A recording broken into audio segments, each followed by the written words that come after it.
Gather around, y'all people, let me tell you all a story of something I once loved when I was a child. It's a series of books that features a bunch of little feline creatures, and they live out there in the great old English wild. And it's all about cats, and they hunt and fight and spat, and they don't know words for things like people and cars. Now Jaron, Mitchell, and Toasty, your creators and co-hosties, are gonna tell you all about it, and then we can all be stars. They're gonna tell you all about it, and then we can all be stars. And now, dear viewers, we take you to a tranquil spot of the woods. The moon beams across the beautiful clearing. And then suddenly, in a flash, cats! The cats are... Wait, what are they doing? Oh my god, they're fighting. Oh god! They're fighting. They're killing each other. Oh my god, this is... Oh. Meow. And now we jump to a tranquil two-leg home where 3 sleepy little kitty pets sleep on their sleepy little kitty pet tree. And those 3 sleepy little kitty pets' names are Jaron D Ratman, he, him. Hi, I'm Mitchell Crispi, they, them. Toasty Valentine, he, him. And welcome back to Stars in the Making, the Warriors podcast. This is our second book review episode. Warriors Fire and Ice. Warriors Fire and Ice. Anybody Yeah, wanna we've take actually a guess? decided we're just gonna film a bunch of them and then just mix it up and see how it goes. Yeah, we're flying by the seat of our by the seat of our tails, the hair of our haunches. By the hair We're of our flying by haunches. the hair I of like- our haunches. Uh, This, of course, is the podcast where we read and review all of the Warrior Cats books. I should say thank you to Aaron Hunter for writing this masterpiece. Thank you to Aaron Hunter.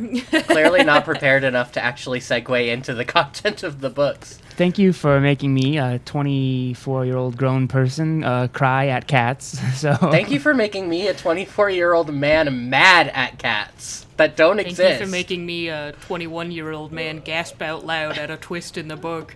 Ooh. About cats. Is the twist About a cats. certain young cat's leg? No. Spoiler. We haven't gotten to that part yet. Spoiler for later in this very podcast. Yeah. Yeah, guys, spoilers in advance. Yeah, Something if we you said guys last haven't time. read, if for some reason you're listening to this and you haven't read Warriors Into the Wild and Warriors Fire and Ice, get out of here. Go check What them are out you from your doing? library. Dig into them. They're so good. They're quick reads, and they are surprisingly great. Yeah, I read like half of this book in a single night because I just got sucked into it. I was very busy the following week, so I'm glad I finished it because I may not have had time otherwise. I read 3/4 of this book in a single night because it was 2 nights ago and I needed to do it. Yeah. But it was very good. We have a server where just we and a bunch of friends will like hop in voice chat and play games, and every time I saw Mitchell hop into voice chat, I was like, "Hey, you read the book yet? No games until you finish your homework." It's the closest I felt like middle school in a Yeah. very I long mean- time. We are regressing. Oh, I never surpassed middle school mentally, so Oh, so true. yeah. I'm like, I think I like paused after middle school and then I just like unpaused post high school. Oh, we call that trauma, sweetie. Oh, I'm fully aware. Okay, got it. Good.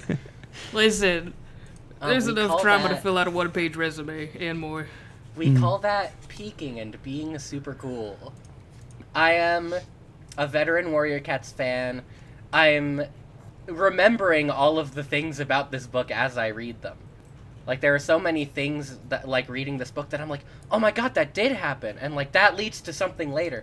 So, I read these books in elementary school through middle school, up through, I think, like, the end of the 3rd or 4th series. Far enough that stuff gets pretty crazy, and I'm very excited. I can't imagine it gets eventually any get to crazier than in this book. Stuff getting so much crazier. That's wild. Things are so crazy in this book, considering that they're cats. Every like few pages, I'm like, right, these are cats doing all this shit. Absolutely wild. Yeah. My experience is that I read just the first book when I was in early middle school.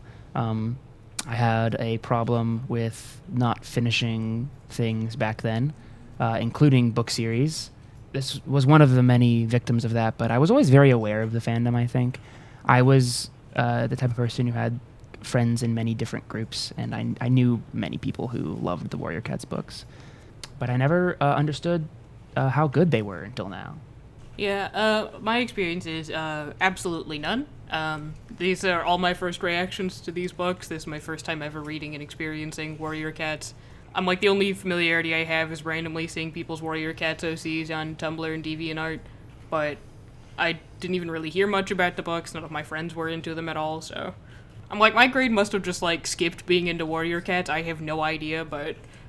Well, was there, like, a book series? I don't remember if we talked about this before. Was there a book series that, like, a lot of people your age were super into at that time? I'm like, I don't know, because I was not very sociable. I had, like, 2 friends, and I don't think they read as much as I did, so... And I was the same way. All of my friends were Warrior Cats fans, so... I had, like, 4 friends. We were all super into Warriors. Then we got into high school, and we were all super into Naruto. And then... All my friends and I were super into Minecraft and Minecraft YouTubers. Yeah, that Minecraft so- was getting big when I was in, like, 7th grade. Yeah, same for me. Although, when it comes to specific books, I feel like my friends and I were always into Percy Jackson. Percy Jackson. Yeah, that is true. And the Hunger Games was big for us, too, although that was a little bit later. I think that was more like 8th grade. I'm like, Hunger Games was popular, but I'm like, I read the first book, but I was like, it was good. I just didn't feel the need to read the other ones. I don't know if, why. like, the Hunger Games books were ever popular with people I knew, but the movie was. Yeah, for I mean, sure. obviously, it's a great movie. With that said, should we just dig probably right talk into the about fresh the kill book. that is this book? Of course. Seamless segue. I'm like, this one really just got right into the action. There was like no pussyfooting around. We really just... Yeah. Wait, sorry. I was waiting for something to happen after pussyfooting, and then I was nothing did. I was hoping someone else would jump in. I wasn't sure So if you were our done. So I didn't- prologue starts with Wind Clan, Yeah. which is great because Wind Clan was famously not in the last book. We follow them sort of on their journey to, like, find a place to stay since they were driven out of their territory. Yeah, I'm like, with the last book, I was really curious if we were going to see Wind Clan, and then my question was answered immediately. Yeah, immediately. Right, yeah. It was like, okay, this sort of gives you a sense immediately of, like, what the beginning of the book is about as we, like, revisit Wind Clan. Yeah, from the context, it seems like they're settling underneath a highway. Yeah, it Yeah, seems to that's be what it implied seems like. that they're in the sewers of some sort. in a tunnel Yeah. under the Thunder Path, and there's, like, 2 legs with a bonfire nearby. I'm like, I think those are homeless people? Yeah, and Are they homeless people, or are they... I think so. I'm so I glad kind that of the assumed second they were book. just, like, people out at, like, having, like, a campfire, like a summer campfire. No, I'm like, because it tells later that they're, like, sleeping there, and also several of the cats say that they're, like, disabled and stuff. Oh, Yeah, that's weird. true. I did not get that sense. That's... Yeah. But kind I'm of so a- glad that the Somebody, second like- book allows me to continue my favorite part of this process, which is wondering what certain items are when described by cats. Yeah. What the hell are they throwing at them that explodes? What do they That's explode? a good question. What I don't assume it was, understand like, maybe, like, a glass bottle. They throw it and it shatters. Oh, yeah, it was probably like a beer bottle or something. Don't they call them splinters though? I swear, in my mind I was imagining something wood that explodes, but bottle makes so much more sense. Also, who's throwing bottles at feral cats? What the fuck? Apparently, I mean, homeless drunk people in dudes under a England. highway? The wretched 2 legs. Wretched 2 legs. 2 legs. After the prologue, we get right back into immediately resolving the conflict of the last book with, like, thank God Fireheart finally talks to Blue Star about Tiger Claw on the way to the gathering. Because it's like, if they kept stringing that along for, like, this whole 6-book series of, like, Fireheart just keeps this to himself, I would have been like, you dumbass. But he tells Yeah. Blue Star about what happened. Like, that's on the way to the gathering, though, right? Isn't there a few things that happened before then? There's a few things. Fireheart like- has a dream and he sees Wind Clan.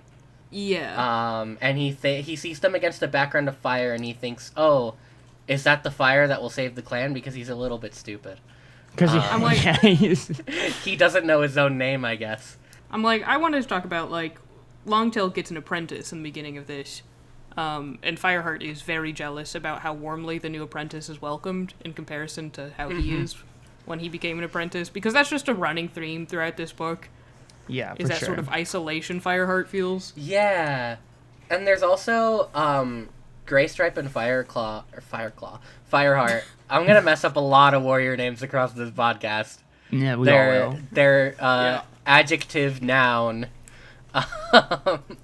Fireheart and Graystripe have a bit of a disagreement about the Tiger Claw situation, where Graystripe kind of just wants no part of it. Well, Graystripe's a I'm worried that fucking- it'll, like... Jerk in this book. Oh my Instantly. god. You know what? Yeah, he sucked shit in this book, and I was so mad at him, like, throughout most of it.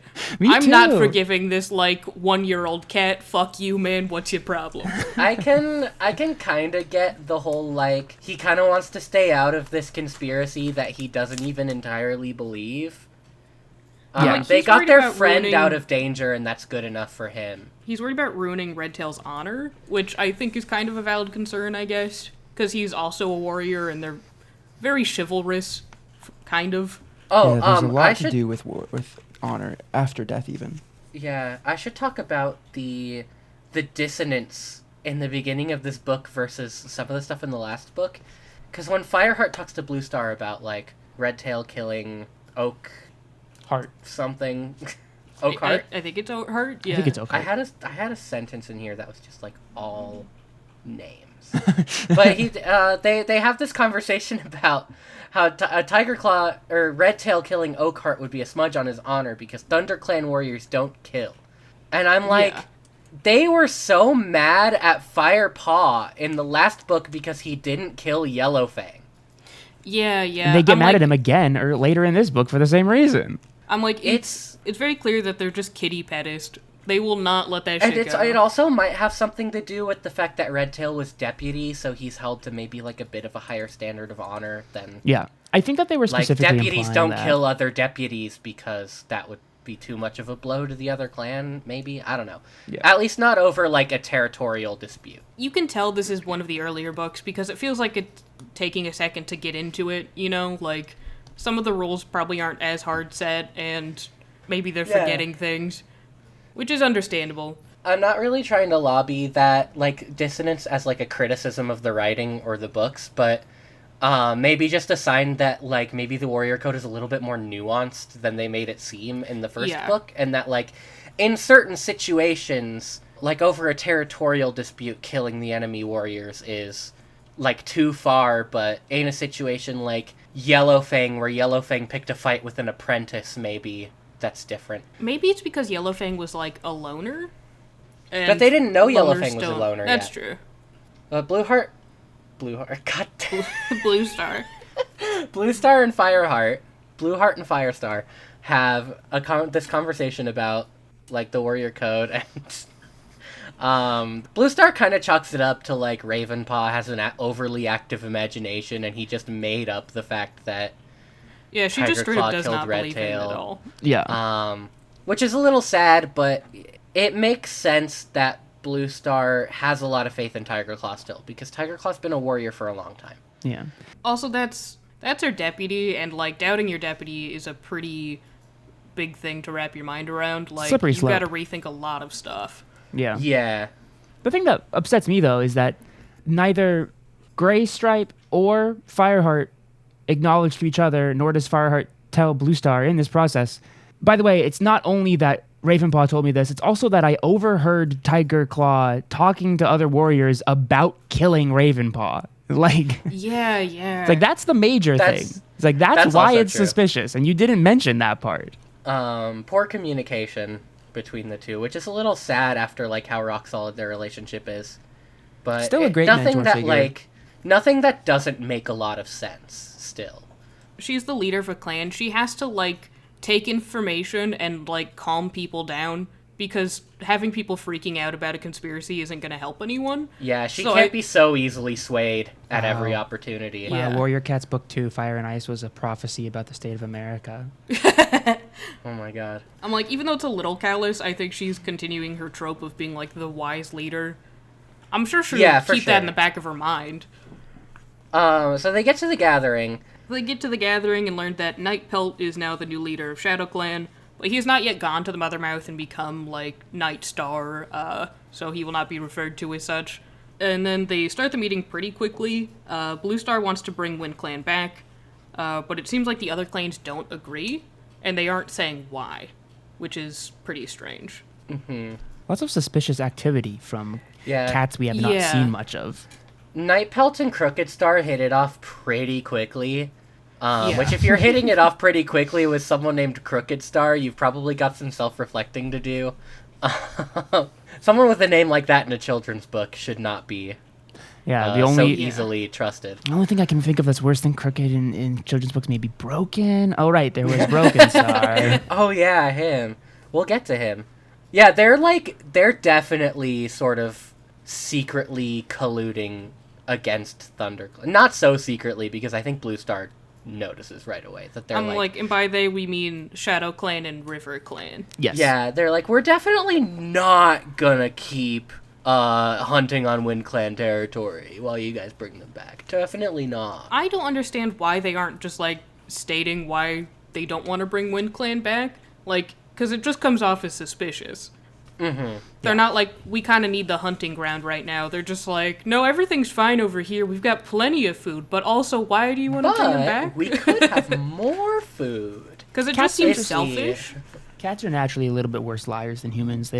They just don't think about the fact that they could just seem suspicious. I'm like, honestly, I think that's most of the meeting Yeah. Yep. is suspicious behavior. I'm like, Yeah. Blue Star definitely seems pissed that they don't want to do the honorable thing of bringing Wind Clan back. Yeah, Blue Star calls off the meeting and they like go straight home. Is this the meeting that gets clouded over? Or is that No, that's No, later. that's later. I can't wait to talk They- about that. They head back. They go home. And immediately after they get home, Blue Star gives Fireheart and Greystripe a mission to go get Wind Clan back. And I was so excited about this. It just, was it's awesome. so casual. She's like, yeah, just go find him and bring him home. I expected it to be like a way bigger thing. I expected that to be the whole book, if I'm being honest. So did I, because, like, when I was a kid, my favorite parts of these books were always when they would leave ThunderClan territory and, like, go on a journey. Because, like, the clan conflicts are cool, but being limited to, like, the same pretty small location can get a little bit old. So I'm glad that we get to spend at least a little bit of this book, like, going somewhere else. Yeah, I can only Yeah, hear I'm the like- phrase "stunning rocks" so many times. It's fun, like, listening to the cats, like, describe the world around them and describe new things they've never encountered before, like a highway. It's just interesting to see the world from their perspective. Yeah, and splinters that explode. Exactly. Yeah. I did look it up right after saying that, and it was shards, so I probably should have guessed. Ah. I'm just a dumb. Oops. I have written in my notes, Greystripe almost gave up the game to Tigerclaw. I don't remember exactly what that means. I took that note like 3 weeks ago. He don't almost know what says that that means Ravenpaw is still I alive. think, yeah, I think that Oh, he I almost, see. because Tigerclaw asks, like, do you know how to get through Wind Clan territory? Like, do you know how to get back to where Barley was? And Greystripe is almost like, yeah, we were just there yesterday. And Fireheart has to shut him up. Yeah, he has to do that I think that's what I twice. meant by that. Not to I'm like, Greystripe, Fireheart but- is constantly being like, man, come on now. That being said about how excited I am to leave the territory, not much really happens on No, their it goes journey. really No. easy, really well for It them. goes really quickly. They encounter a River Clan patrol at one point, I think. hunting on Who Wind are Clan territory, hunting, even yeah. though they said they Yeah. were going to. They find Wind Clan pretty quickly Yeah. under They're the like- highway. Yeah, they're like in the sewers under the highway, under the like tangle of thunder paths, I think they describe it as. Yeah. Mm-hmm. Yeah, so maybe like an intersection or That was my guess, yeah. An Maybe like a intersection. clover- intersection Cloverleaf or like a highway intersection. entrance. They or something specifically like describe that. an underpass also, though. They describe Yeah. a thunderpath lifted into the air on huge stone pillars. Yeah. They find the Wind Clan and God, they are not looking good. They're No. like skin Yeah. and bone. They're eating cold. rats and crow food, which is like, dead animals. Long Yeah. dead, that is. Yeah, and we meet some of the Wind Clan cats. Like, I have written down like Tall Star, One Whisker, and Morning Flower. Morning he Fog is actually such a has- nice name. Yeah, compared to One Whisker. Do you think he actually has one whisker? I said One Whisker's got to be the worst warrior name ever. Cats need whiskers. He's only got one. I'm That like, sucks. his balance got to be terrible. Yeah. Maybe he's just missing a singular whisker, and that's One notable whisker. enough. In parentheses, gone. I'm like, I had a cat who had like one whisker for an eyebrow. Maybe that's what he looks like. Yeah. All cats in this book look like cats that I've had, so. Yeah. All cats in this book look the same but different colors to me. I'm like, despite the fact that they're like starving, they immediately like form a protective line and are still willing to fight for their clan, which is, The warrior code. I know, it's just So so sick. cool to see a clan that is still upholding the warrior code. River Clan and Shadow Clan. And some members of ThunderClan. Yeah. Yeah. The warrior code gets introduced and immediately broken in so many ways, and I love it. Yeah. I mean, rules are only enforced by hypocrites, my man, so. Rules are meant to be broken, especially for children's storytelling purposes. There's a scene where, like, Fireheart tells Tallstar his name, and, like, the sun beams down on him. And Tallstar's like, that's a fine name, it suits you very well. And reading that sentence made me so mad that this isn't an animated series. Because I want to see that. That sounds so cool. There are Yeah. so many moments where I'm like, God, this would look sick as fuck. Like, I am really surprised It, like, that it never it got drives turned me into a little anything. bit crazy that this book series came out, like, in the era where serialized animation was getting really big. Like, Teen Titans and Thundercats and... what all I these wouldn't series give to were have this getting as a big, Sunday morning and then cartoon.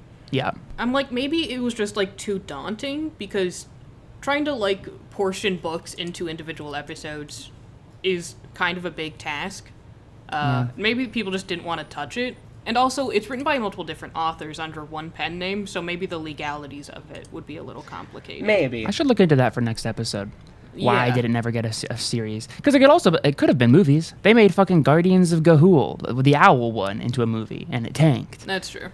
They did like what, the Spiderwick Chronicles as a movie Yeah, those books for were some great. reason. I don't know if I ever read those. I think that they scared me as a kid. I the did, movie's and I scary. loved them so much. I'm like, I used to play Spiderwick Chronicles on the playground. Anyways, I was very cool as a child. I mean, I was playing Warrior Cats as a kid, so Yeah. we're not so Fight for different, who's you and cooler. I. The three people Obviously making a I am. podcast about warrior cats. Which one of us is coolest? I'm wearing a Um, patterned button-up shirt. I'm coolest. Ah, that's true. I can't argue with that. I think that they pretty quickly convince WindClan to come back. They're like, Blue Star wants you back. Blue Star, like, ThunderClan will be your allies if the other clans cause shit, which we know they will. Well, they're also like, we drove out the bastards of Shadow Clan that Oh, drove yeah, you guys that's out in true. the The first place. Bastards of So- Shadow Clan. Oh, that's Yeah. my new band name. Bastards of Shadow Clan. So I think they had faith that they could return somewhat safely. Yeah, I mean, I will be honest. This book, just like the first one, moves very quickly, but something about the specific plot points of this second book, it was through and through for me so much more constantly tense and like Yes, attention yeah. keeping. And it's probably because the first half of it wasn't spent on exposition, but like from the moment that they had to bring WindClan back, I was like, oh, this shit is good. Because they make it abundantly clear that WindClan is weak. They don't know how fast or how well they can make the journey back. And specifically the moment where I was like, oh, this is awesome, was when they had to recross the Thunder Path to get back into clan territories. Yes. Oh like, my hurting gosh. a bunch of elders and weak cats and It was pregnant so good. cats, I think. I'm getting goosebumps thinking about it because I was on the edge of my seat reading it when they described that they had to carry a kid across with a recently kidded, they call it kidding instead of giving birth, kidded mother and a bunch of elders. And in the middle of the road, Graystripe and Fireheart are like ushering these elders along when a car starts to rumble towards them from the distance. And they're like pushing them and bringing them to the edge of the road and running back to the road to get the other cats. Like a hero running into a burning building. I was like, this is great. This is great. Isn't there a part where, like, a car goes right over them, too? Yeah. That's- I'm like, he nearly gets hit. Graystripe so goes gnarly. underneath the car between the wheels, it's described. Or it's heavily Yeah. implied. I'm like, I think it swerves a little bit, but Gray Stripe is under it, and Fireheart would have gotten hit. Yeah. Like, Which is, I mean, it's so tense because that's an insta kill right there. If you're a cat and a car hits you, Yeah. sorry, that's. If there are any cats listening to this, maybe Yeah, stop stay away listening from at this thunder part. cats. This might be a little bit scary for you. if Yeah. you're playing this out loud for your cats, Here's the part where we talk about cats getting hit by cars. This podcast is not for kits. Yeah. We only say that so all the kids out there know how cool they are for listening. Wow. I know that reference. This is the second episode in a row that we've referenced to My Brother, and Me bit. We should cut these out. We'll do a supercut one day of all 100,000 of them that we do. Oh, I was gonna say, the Thunder Path is like the most consistently scary and threatening thing across this entire series. I mean, Like, it yeah. never It's like- gets less scary crossing the Thunder Path, which I think is impressive. It's like, I remember, like, scenes from later in the series that are, like, stressful Thunder Path. I mean, there's more in this book. Top 10 stressful Top 10 Thunderpath stressful moments. Thunder Path moments. Number Crossing 10. the street is scary as a human person. I That's can't true, imagine. especially in LA. Yeah, I'm like, I have to cross a pretty Well, that's busy and large road to get to the gas station, and every time I'm like, hope I don't get fucking hit.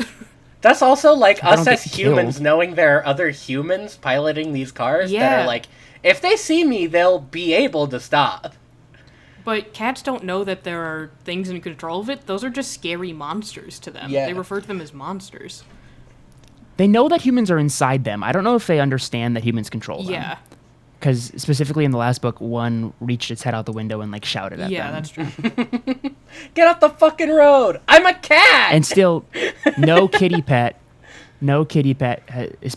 has ever explained to Fireheart, nor did he realize while he was a kitty pet that the humans own these monsters and Yeah. drive them out of their driveways and slowly down the street near their house. Or heard the word car. I guess it's heavily implied they don't understand humans. They understand some, though, because, like, Fireheart knows what the vet is. Yeah, I'm like, Yeah. it is interesting seeing what they do and don't understand, but Fireheart does know a little more because he did live with people. So, The simple answer is that they know and don't know what needs to be known and not known to make it interesting. Yeah, to communicate to the readers what's going on. Getting back on track, they make the journey back, and they decide that they're gonna go find Barley, because they know of a safe place to stay the night, where, you know, the River Clan and Shadow Clan cats can't find them, and the dogs can't hurt them. they meet up with Barley and Ravenpaw. And Ravenpaw! He's alive! We see our boy. I was so glad to see And he's Ravenpaw again happy. so soon. He's doing so well. Yeah, it was... I'm like, oh, hell yeah. Crossover I of the honestly- century. I thought he might be a little bit more pissed that, like, he's been gone for 2 days and Fireheart and Graystripe already got their warrior names. What the fuck happened? I'm like, And also, he's been gone for 2 days, and they describe him as more plump with a shinier coat and a more confident voice. I'm like, what is your diet that you fixed yourself in 2 days? maybe Rats. since he's not stressed out, he just immediately gained a bit of weight. Since he's not having Yeah, to, true. like, worry about conspiracies against him Yeah, anymore. Tiger Claw's Oh. not running him to the Sunning Rocks every day. They didn't mention this, but Ravenpaw was chain smoking cigarettes. That was what was keeping him thin. He was dealing with the stress by. He was surviving off of coffee and cigarettes, and Yeah, Sneaking off to He was two, like like, those place really every day overworked to- interns. Get butts out of the ashtray. Yeah. he was like every chef at a very busy restaurant. Exactly. I think that the other thing that's fun about, I mean, just another example of like the lore of the world coming coming to head against itself a little bit, is I was worried that Barley helped them last book, and didn't seem to have any ulterior motive, but that didn't mean that I necessarily trusted him. But then in this book, Barley helps them again, and it has been helping Ravenpaw, and is just generally grateful. And so in my head, I'm like, okay, so we can just trust Barley. Yeah, Barley's yeah. So then why do people not like loners? Like, I'm like, they seem pretty chill. Barley's chill, Ravenpaw's chill. Those are the only two loners we actually know. Where does the stigma against loners come from? I don't know, elder propaganda. Yeah, it's just It seems like so much of it's elder propaganda. prejudice against cats who aren't, sworn allegiance to the clans, but I'm like, cats that I have think sworn it's- allegiance to the clans are so much worse. I think it's because at a base level, they think being a part of a clan is honorable. So when you're a loner, you are being dishonorable, and that's the worst thing you can be in their eyes. So even True. if you're a good cat outside of that, I don't think it matters to them. The tier levels for things that clan cats dislike is the lower tier is being dishonorable, and then the tier above that they dislike even more is being stupid, which means being a kitty pet. So. I don't remember exactly. Does it happen before or after that the Wind Clan medicine cat has the premonition that It's when they're like waking up and getting ready to head out. Yeah. for there's the day. going to be a pointless They're about to death leave. or something like that? Yeah, It's because of the red sky, so they a like thing that happens in The Lord of the Rings also. so they like take shelter overnight in an The Blood Moon abandoned Rises. two-leg house, and then in the morning, it looks like it's going to storm, and Barkface receives a message from Star Clan and says, have Barkface written down. I forgot that's what his name was. he says, the clouds are stained in blood. There will be an unnecessary death. And on that note, they decide to go through River Clan territory. Oh my god. that's- I was so mad at Fireheart. I was like, he's typically so smart. So they What a dumbass. take Wind's Clan home. That is successful. After that premonition, they get them home. And they are very thankful, and it's a very nice moment. The type of moment where in like books like this where you're rooting for youngins in like a system where they're like getting their reward, and Wind Clan is very thankful and tells them that they will be known as heroes in their stories. Yeah. And that's great. And then instantly, They decide to have a few of the warriors like escort them home because everyone is tired and unwell from the journey, so they want to make sure they get home alive after saving them. And they're like, yeah, let's take a shortcut through River Clan territory. Yeah, and the Wind Clan warriors are like totally up for it too, because they're like, if there's any River Clan patrols, we'll just scare them off and let them know Wind Clan's back, baby. And then As they they're like- encounter a River Clan patrol and they get fucked up. Yeah. Because they're all to be tiny fair, it and is weak. 6v4. They're little skin and bones, and then they're like, yeah, we could fuck them up, don't worry about it. I'm like, they were like kind of goading them into going through River Clan territory, it felt like. It really feels like they want to showboat, even though they are sick and unwell. Yeah. Yeah, Fireheart says if you show your face to them, they won't be so keen on hunting rabbits in your territory anymore. And they're instantly like, yeah, those are our rabbits. Let's fuck them up. Yeah. They obviously run into a River Clan patrol and a battle ensues that they're like losing pretty bad. And then Tiger Claw shows up. Woo! With some other warriors, yeah. Woo! The only time I've ever been favorite happy to see anti-hero. Tiger Claw. Yeah. He has moments in this book where he's genuinely, like, seems trustworthy or, like, loyal to the That's clan. the problem with And him, is he's constantly going Yeah, it between makes such an interesting villain. suspicious and trustworthy. I'm like, it makes it so you can never predict his next move. I'm always expecting it, and then nothing happens because, like, Yeah. for 90% of the book, he's totally cool and maybe a little mean. And then, like, 10% of the book, he's, like, very obviously trying to kill someone or... yeah. I'm like, I think his main characteristic is he's very patient. He's Yeah, not like very Which is if he- scary. Yeah, there's nothing worse than a patient villain because he's not like rushing and making any stupid moves and getting himself caught. Like anytime he's about to get caught, he becomes cool again. So it seems like Oh, yeah. Fireheart is just insane. I fully thought, like, going into the first book, that book ended with, like, that conflict coming to its climax and, like, Tiger Claw fighting with the main characters. So I was really surprised when it didn't, and now I'm like, when is that gonna happen? Yeah, I don't know. It makes the book so much more interesting to have that, like, that overlying conflict is still in play. So every time Tiger Claw's involved in something, you have to be thinking about what are his motives, what could he seek to gain from, like, sabotaging members of his clan in this way or that way. It makes him so interesting as a character to follow. I love that. Yeah. And generally speaking, I just didn't expect a book of this reading level to like juggle so many conflicts successfully. You know, the first book had like 2. This one has like 4, and it works. Yeah. it works great. It doesn't feel like too overloaded or too quick paced. Yeah, it's just got like several, especially in this book, a lot of the conflicts are very personal, like between Yeah. Yeah, that's true. characters and their personalities as opposed to between groups or clans or ideologies, which makes them like more tense to me. Yeah. Um, If you can't even trust your best friend, then who can you trust? Like, yeah, we can get more into that Your second best friend? later Yeah. on when that becomes more prevalent. Your blossoming love, perhaps? Anyway, so But- the ThunderClan patrol shows up to the battle. Yeah. At the end of this battle, Graystripe and a River Clan warrior who I described as nameless, but I know gets named after. That I don't. White Claw. White Claw. Yo! Which is hilarious. Crack into a white claw. Oh, hell yeah. I didn't even think about that. That's so funny. I did write in my notes that I think it would be really funny if Morning Flower became a leader. So there could be a warrior cat named Morningstar. Yeah, a really spiky cat. Yeah. But Graystripe and White Claw are fighting right next to the edge of the gorge, and White Claw goes down. And that's, He the falls answer to into, the premonition. a river, I think. He falls into a river with sheer cliffs. Yeah. Like they Yeah.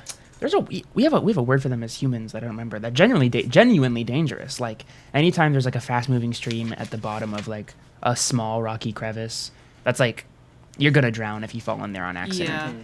I'm I'm like, trying to look at yeah. the map and see kind of where this is at, but something that, I was looking at this just before we started. The humans call it the Druid's Leap, yeah. interesting. which is very cool. um, And the cat map is just called Do the you still have Falls. like a really crappy looking map for the human perspective in your books? yes. I've Yes, still got terrible. the beautiful looking map. I'm Yeah, like, it's the mine's awful. editorialized version.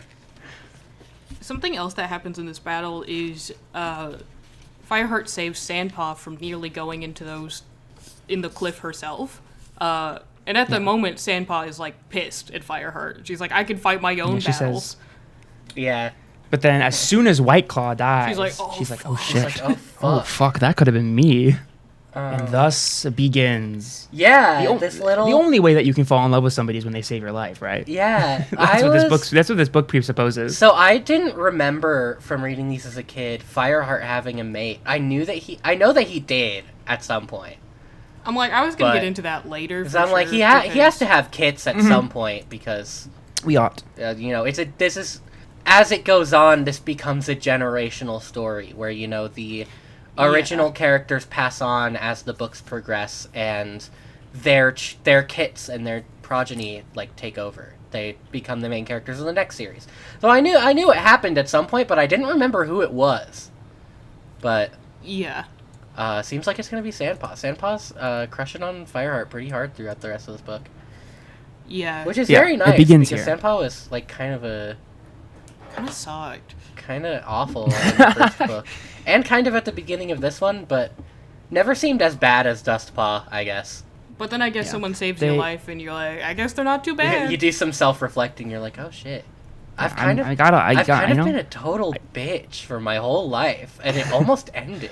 And that's a worse insult for cats because Yeah. they hate dogs.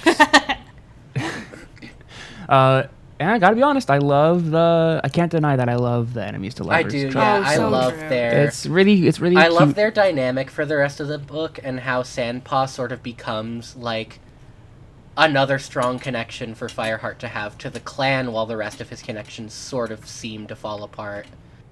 I'm like, Well, I I say seem love, to fall apart. They do. I love watching like tension melt between characters, because they're still a little tense around each other after this, especially on Fireheart's end because he doesn't know she had a change of heart. But like watching both of them like start to like each other more, that's some good reading. It's cute stuff. Mm-hmm. Just a grown person watching cats fall in love and loving it, really enjoying myself. Listen, if we're not putting our Yeah. full selves into this, are we truly giving it our best opinions? No. Yeah. But, the most important thing I'd say about this encounter, besides saving Sandpaw, is, well, I guess there's two other really important things. The first one being that it really sets River Clan on edge against the Thunder Clan. And rightly so, even though it was an accident, and it shouldn't have happened in the first place. The other thing is that Stripe, no longer an apprentice, I'm so sorry. Mr. Respectful Stripe. Gray Stripe is really heavily affected by this. I mean, yeah, he just killed a he's got guy. a little He's bit really of, shaken up about it. There's also the layer that this was an official mission discussed at the gathering that Blue Star sent her warriors on, and so them coming home through other clans' territory should have been protected, but River Clan attacked them anyway.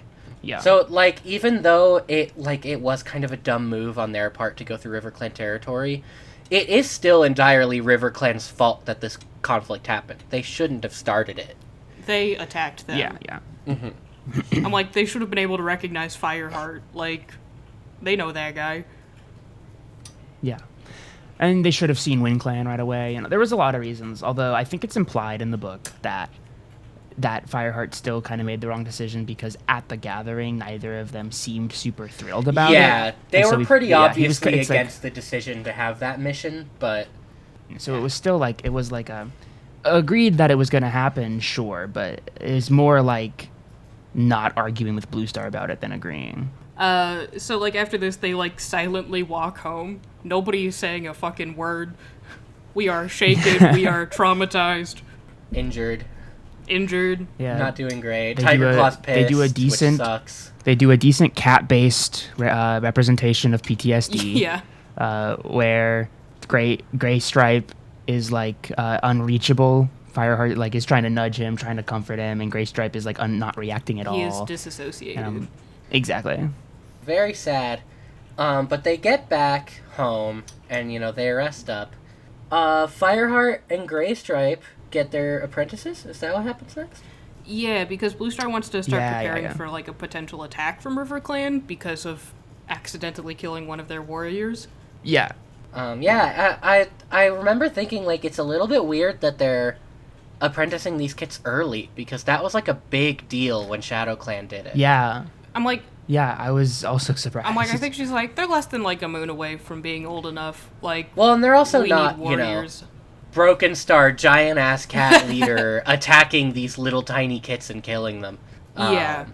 Exactly. I think it's decided they are old enough, since it wouldn't be that long before they started anyways. Better safe than sorry, especially since you just angered another clan. Yeah, but the other weird part is I found it weird that they got apprentices so early. Yeah. And it might just be because the book doesn't really make it explicitly clear how long other warriors have been warriors. That's true.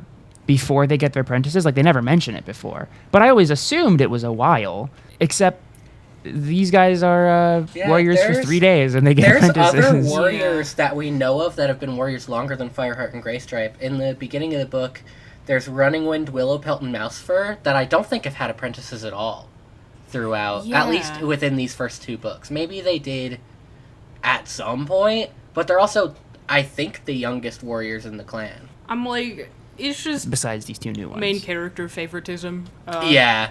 It's cooler. Yeah. Chosen one. It's cooler if he gets an apprentice. Fireheart. Also, maybe, like, a bit of a reward for going on this dangerous mission. Yeah, I'm like, I think she's Without like, a you hitch. guys have been through enough shit. You drove out Shadow Clan, brought Wind Clan home. I guess you can have some guys to teach. Yeah, Greystripe. Yeah, what the fuck has killed Running Wind done? Yeah. Running Wind just brings back a mouse every day. You're fucking saving lives. And you guys can also hunt, so Yeah, exactly. So Cinderpaw and Brackenpaw are officially inducted as I think it's funny apprentices. that Fireheart gets Cinderpaw as an apprentice. It's very cute. Yeah, it's cute. It's cute, and Cinderpaw and Brackenpaw are also very cute. Yes. And I consider this the moment where the rest of the book I was weirdly emotional whenever I read.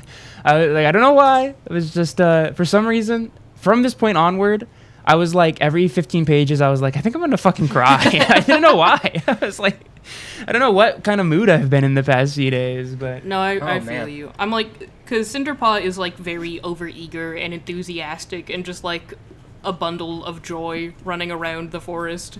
yeah, and maybe a little bit annoying little bit in her annoying. early pages, but like in an endearing Yeah, way. she's very cute.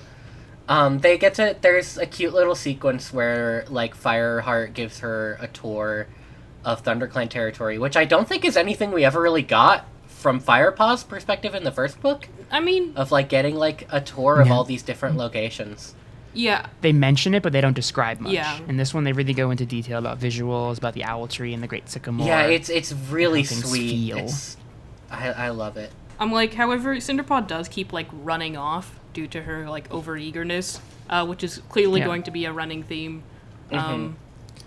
A running theme for Cinderpaw and just in general in this book is that there are some dumb kits. There are some dumb kits in this world.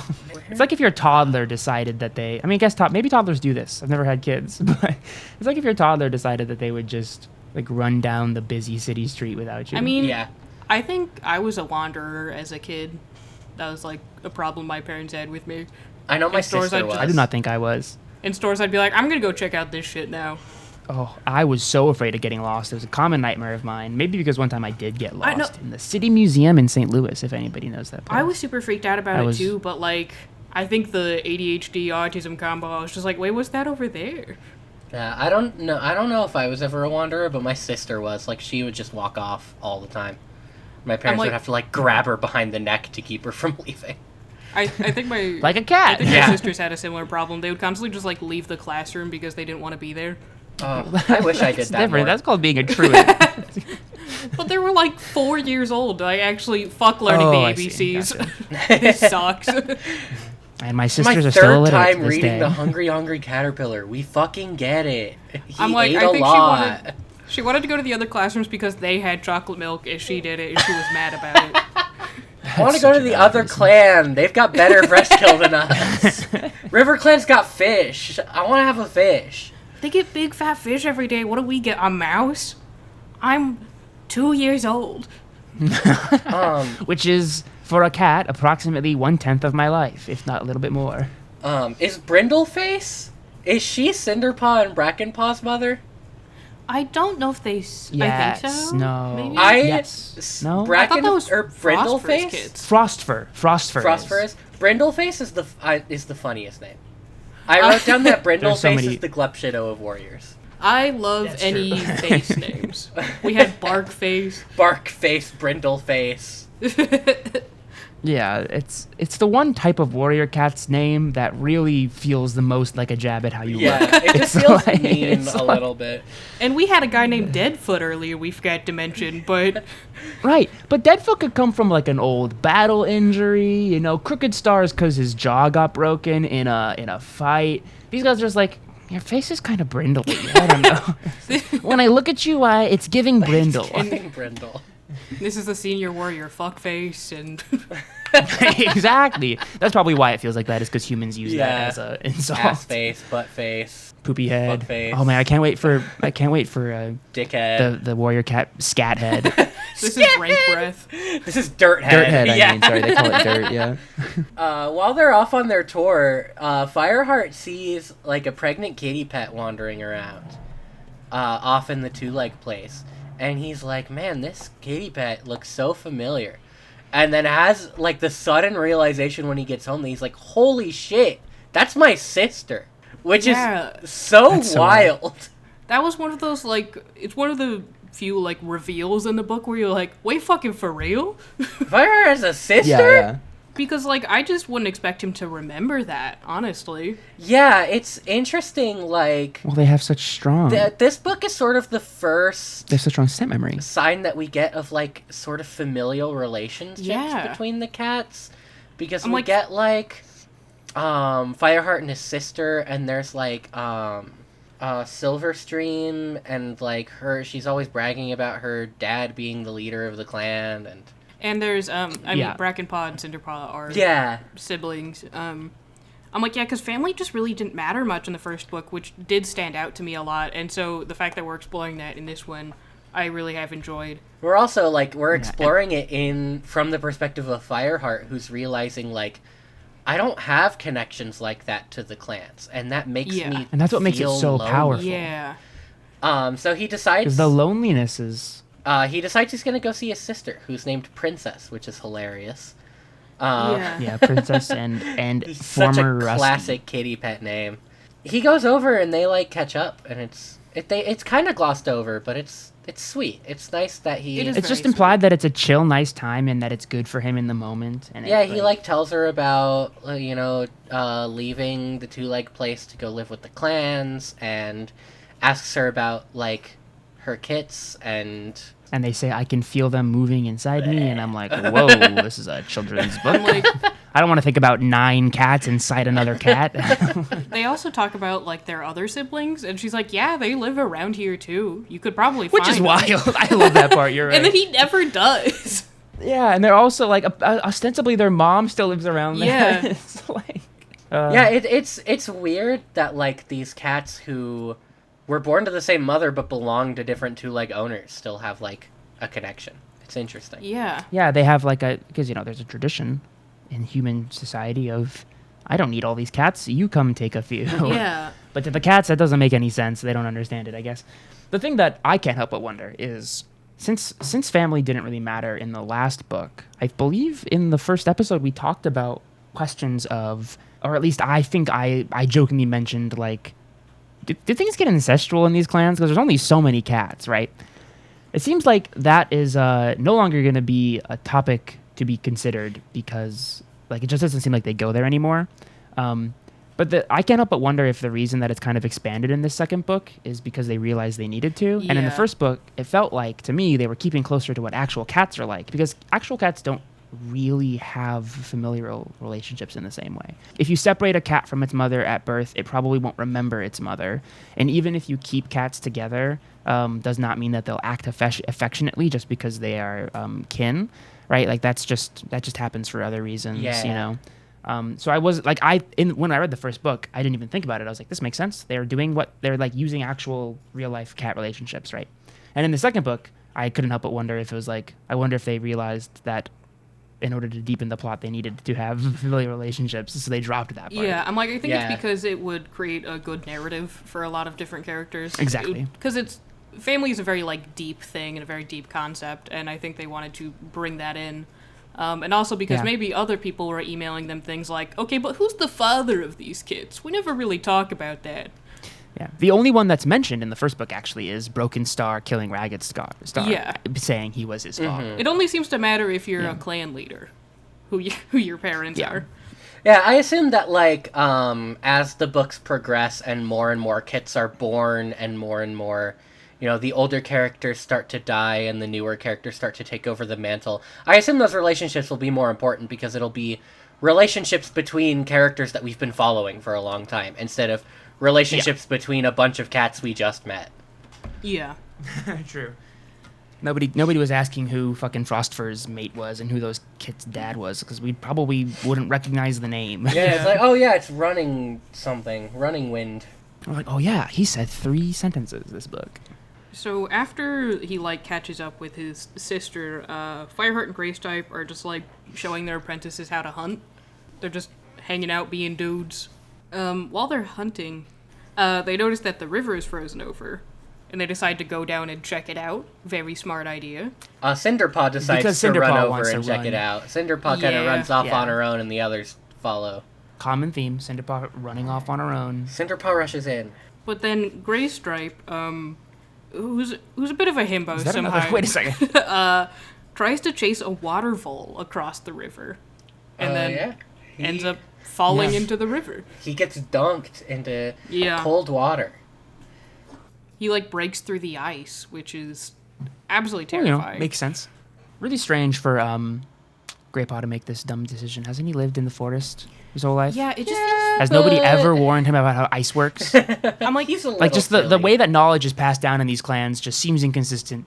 Like, the things that you teach people about and the things you don't. Why did nobody teach you that you just, like, should test ice first? It seems very dangerous. Like, you should know this. it is kind of implied at like later stages that some of the apprentices and younger cats had not seen like iced over rivers before, which is why they were so excited to see it. Makes sense, I guess. Because like I think Fireheart and Greystripe are technically like less than a year old or about a year. Because like this is the first time later on that Fireheart is seeing snow. Yeah, it's Fireheart is, I think, a little over a year I think because so. he remembers his first winter, so he wasn't like an eyes closed kid. Yeah. But he was kept inside, so he's a little over a year, I think. Graystripe's in the river, and a River Clan warrior shows up out of nowhere, jumps in, and pulls him out. And Graystripe just immediately rizzes this cat up. like Immediately hitting on this is cat. flirting with the River Clan warrior. Do you know how hard it is to get into freezing cold water and like keep your bearings afterward? Like hypothermia sets in so quickly, you'll be in shock so fast. I mean, And both of these cats are like, "What's up?" isn't she like white? Her name is Silverstream, later Yeah. revealed. Silverstream I think they just- drags him out of the water, says, "Can't you drown yourself in your own territory?" And Graystripe's response is, but who would rescue me there? I'm like, It's so funny. does he think she's like an angel or something? Because imagine you're like drowning in a river and then a beautiful white cat swims and saves you. I'd be like, holy shit, whoo, you're beautiful. Oh my Yeah. god. It's a really And- funny scene. It's very funny. He says like 3 or 4 more lines that are like jokes instead of taking it seriously, and then Fireheart's like, Get over here. we gotta go, dude. We gotta fucking go. They're gonna be so pissed at We us. got no food. You're wet.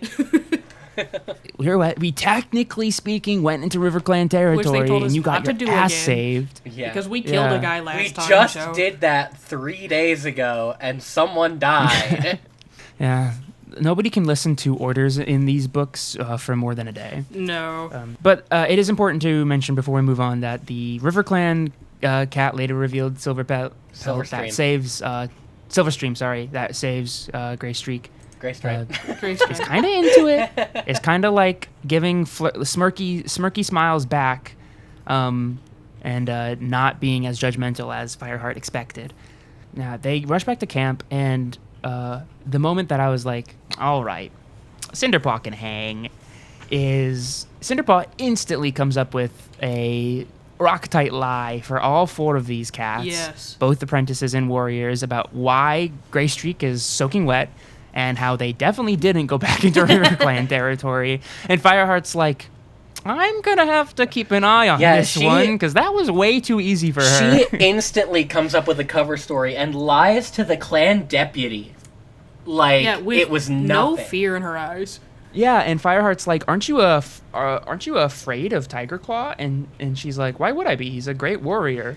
And Fireheart's like, right, yeah, of course. not everybody hates him like I do. Does he find it so blink funny. gratefully at her in this scene? I had it written down in my probably notes at does. some point that I think blinking gratefully is really funny, because I know that's a thing It that is. cats do, is that they like blink to show affection.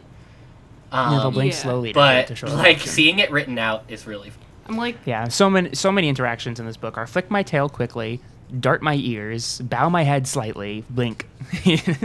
one moment I liked is Fireheart does like chastise her for lying because he's supposed to be a mentor. And she says, well, I try not to. I just thought the truth wouldn't be very helpful here. And I'm like, That's a great lesson for damn. kids, honestly. I think so. I'm like, yeah, no, that's I think you can tell kids that. I'm like, you do need to teach kids when it's appropriate to lie and when it is not. I think that's a better lesson than just being like, don't lie ever, because adults lie constantly. Yeah. We lie when we tell them that. yeah. Yeah. I.e. Santa Cat. Wait, no, Santa Claus still works. Santa Paws. Santa Paws. Graystripe is sick from falling into the river. Yeah. And Fireheart does have to take over mentoring Brackenpaw for a bit. Mm-hmm. This is the beginning of probably the most intense conflict of the book, Yeah. which is that there is a rift developing between Fireheart and Graystripe, our dynamic duo. They've got some emo stuff to work You through. could almost say they're like fire and ice in this book. Yeah. You could almost say they're like fire and ice. No way. That's crazy. Yeah, the fiery. You could almost Fireheart say and the they're icy like Graystripe. oil and water. It's the Warrior name Cats of this Two, book. Oil and Water. Warrior Cats Book 2, Lemon Vinaigrette. Sounds Yum. delicious. What happens is Tiger Claw calls Fireheart over because he wants to give Brackenpaw and Cinderpaw an assessment already, like a hunting assessment. Which is very fast. Yeah. Yeah.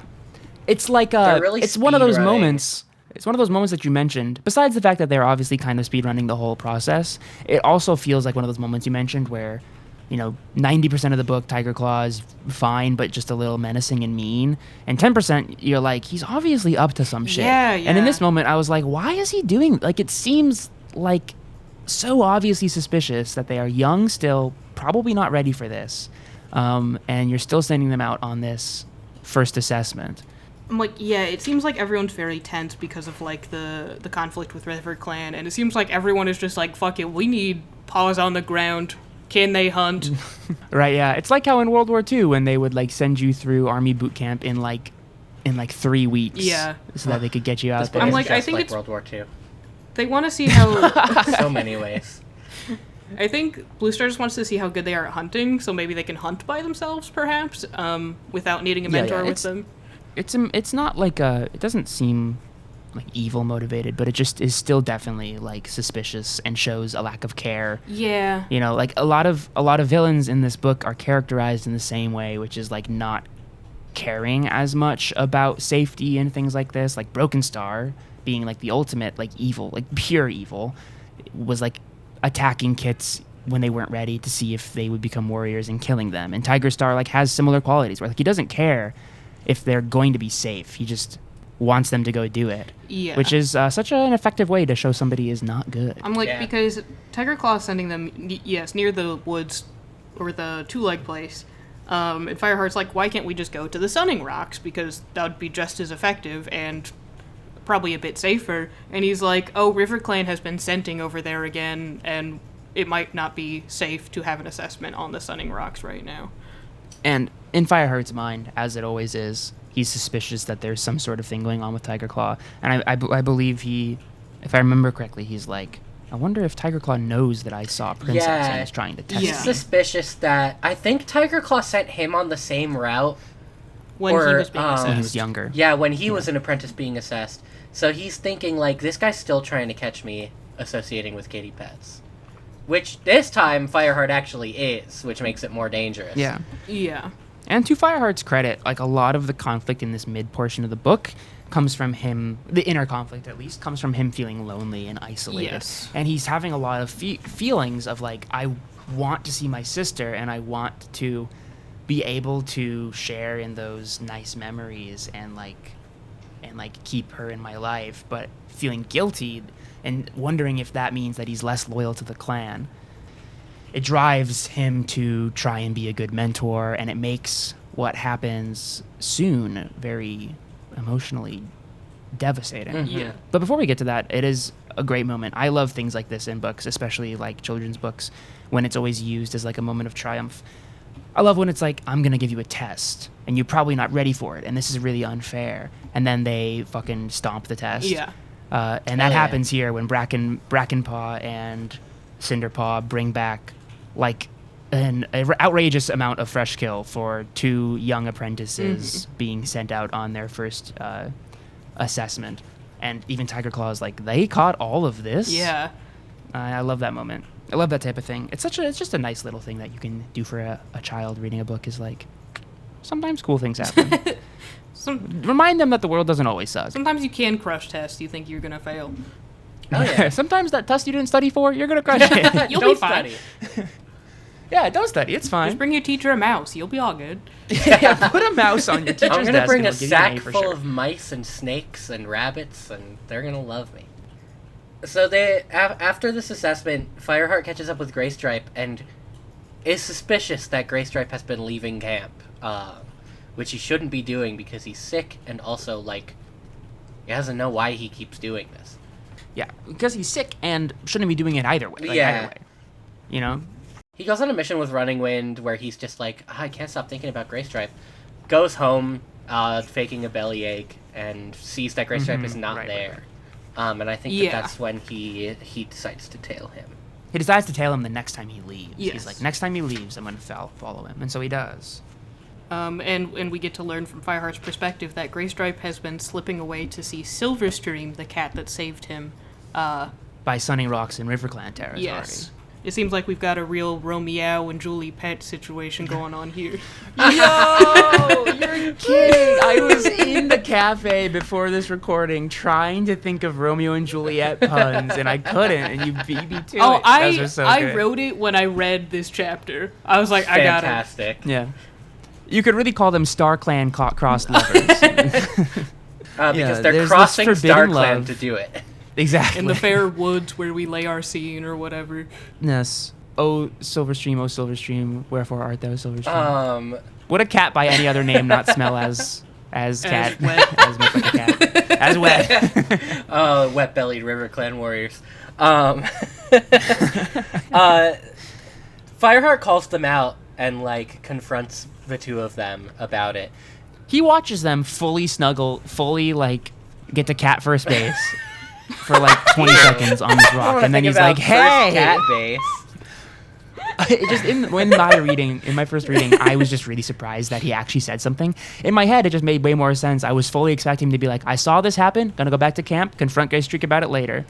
And then instead he's like, hey, I'm watching you do it this. felt like an emotional outburst to me. It felt like he was just like, Yeah, that makes race sense. stripe. Yeah.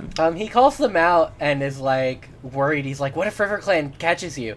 And Silverstream is so confident. She's like, I know there's no patrols because my father is Crooked Star, the leader of River Clan. Yeah, the second time that I guess third more. The third time that we really, in this book, that we really get a sense for the importance of family. Yeah. Yeah, she gets 'Cause, special even in the insight first book. into the goings-on of the clan. Oh. She's not a deputy.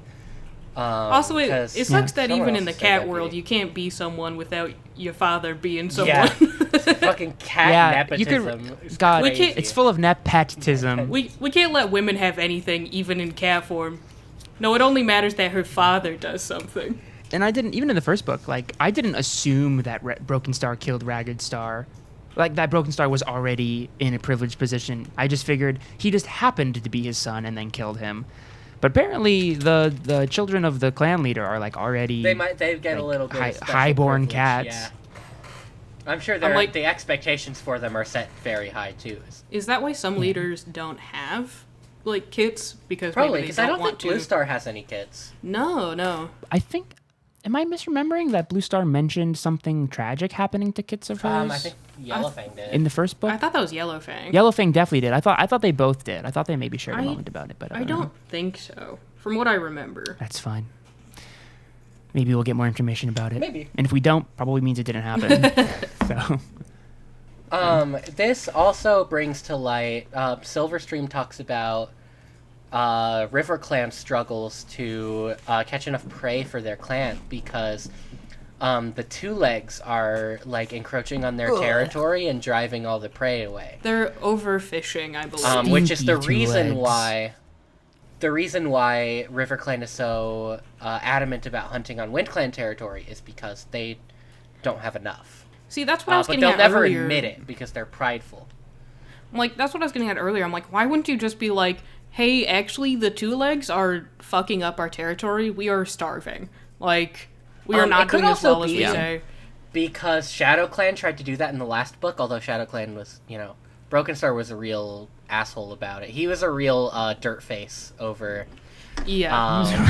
real dirthead. over trying to drive the clans out to steal their territory, where he offered an ultimatum of, you give us your hunting territory or we'll take it from you, as opposed to being like, hey guys, we're really struggling this season. Could you toss us a couple of rats every night? I do think it's toxic. funny that River Clan in the last book immediately gave in when they are also starving. They're like, yeah, sure, fucking have at it, I guess. Yeah. Well, it's all this toxic meowskillinity. They can't ask for help. Oh, this is stupid. This podcast is stupid. Why are we doing this? Hey, be nice. This is a good podcast. This is a good podcast for fans of the Warrior Cats franchise and or our friends. I'm like, this is another, like, small, like, plot point or theme of environmentalism because, like, the Two Legs Yeah. are overfishing and they are, like, ruining the ecosystem, which is why they can't continue hunting. Yeah, that's the feral cat's job. I cannot wait. Yeah, so They're true. the ones who are Feral supposed cats to be a menace destroying to the society. ecosystem. I cannot wait for for this entire series to build to a point where the cats are, like, tearing down a lumber mill or something. Like, I know it's gonna happen. They're going, I like, can't full wait. anarchist. It's like Yeah, firebombing. I so really funny. hope that. Firebombing Yeah, the I two hope that fire saves our clan doesn't actually mean Fireheart. I hope it means Molotov cocktails. Like, that's what I hope. Clan cats will always say, I'm just gonna firebomb the two-leg place, and then won't firebomb the two-leg place. So true. They find a lighter and they're like, well, I guess it's time. I can't wait for the scene like from Lord of the Rings Two Towers where a clan cat is carrying a torch like that one orc running towards like a barrel of oil in its mouth. Back at ThunderClan's also not doing great this winter. They're suffering a lot. Turns out Leaf Bear, hard as shit. Leaf Bear, yeah. They're suffering a lot of white cough and green cough, which... Yeah. Not sure exactly what those entail, but they're, like, deadly. They're bad. Yeah. Green cough particularly is really bad. I assume that the white and green part refers specifically, like, because, I don't know if you've ever had this, but like if you have a cold, it's an old like thing my mom taught me. Like I don't know if you'd call it wives' tale's the wrong word for it. What's like traditional like homestead wisdom called? There's a word for it, but I don't remember. I don't know. Anyway, like if you have like a cold and you like super stuffed up or something and you're blowing your nose or you're coughing up mucus and it's like clear or white, you're probably fine. But if it turns yellow or green, that means you have an actual bacterial infection, like a sinus infection or a lung infection or something. Okay. So I figured that it was using that fact, and then just, they don't know anything beyond that, so they're cats. Big problem. Blue Star is very sick. And we know, and Fireheart knows, and Yellowfang also knows, because Yellowfang's the medicine cat. She knows all kinds Can of sense things. it.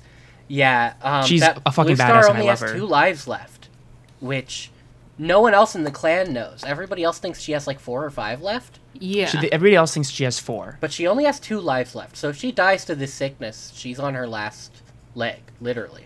Yeah, She'll lose she's on her 3 last of her legs leg to the left. green cough. Yeah. That- She has 8 legs in the coffin. Wait, that's not right. They have 8 legs. How many legs? 8 times 4? Yeah, and the 31 legs because there's. No, yeah, you're right. I can't do math. 32 legs in the coffin. And as is tradition in children's books, this gets resolved rather quickly, and she does die. She dies to the green cough. It's like 5 pages later, maybe. Yeah. It happens after all of... There's like a pretty big escalation in does the Cinderpaw thing happen? This is when the Cinderpaw thing happens. So Dustpaw bitch-ass yeah. runs back, and he's like, Tiger Claw found... remains of Fresh Kill that Shadow Clan left on our side of the border. They're taunting us. Tiger Claw wants Blue Star over there right now, and he wants specifically Blue Star to go to one specific place. Yeah, and by it's the Thunder like Path. really, really, really aggressive about it, which is like the part of this book where Tiger Claw is very suspicious. Is that Tiger Claw and by extension Dustpaw? We don't really know if Dustpaw's in on it or if he's just following orders. But he's very intent on Blue Star has to come to this very dangerous location right now. Don't think about it. Just run. Yeah. They've always really implied that Dark Stripe is very much on Tiger Claw's side, but I think Dustpaw... and one of the other senior Not Running warriors. Wind. Is it Longtail? Not Running Wind or White Storm. I think it's Longtail. It's definitely Longtail. Dark Stripe and Longtail. I'm so glad that I have these pages at the beginning of the book that I can just flip to be like, what's that bitch's name? I was looking through them What's earlier, that motherfucker's name? Brindleface? Oh, yeah. Like, this is one of those moments in the book that is so packed full of stuff in such a short amount of pages. I started just doing, like, bullet points of very short sentences. They're just, like, it's very panicked. Because it's like, Yellowfang needs catnip for Blue Star because she's severely sick. Someone needs to go tell Tiger Claw that Blue Star can't come. And there's just not a lot of people available at the moment because most warriors are sick or already there with him, I think. Yeah, So Fireheart tells Cinderpaw, definitely don't go to where Tiger Claw's at. And of course Cinderpaw goes. Because she really wants to help, continuing her overeagerness. And Fireheart goes to get catnip from the kitty pet place. Yes. When Yellowfang's like, I need catnip, it'll help with the green cough. Who knows why? I guess it's just like giving somebody morphine or something. And Fireheart's like, oh, I know a place. They had some near our kitty This actually kitty pet happens home. later. This happens after. Fireheart goes to twice, follow doesn't Cinderpaw and Oh, finds... right. Here's a shriek. So I wrote down here, apparently Firepaw had another dream where he heard, like, someone scream, but I didn't remember that happening until it was referenced here. Did either of you clock that when it happened? No, I don't think so. I feel like I try to write down every time he has. Was it the dream at the beginning of the book again?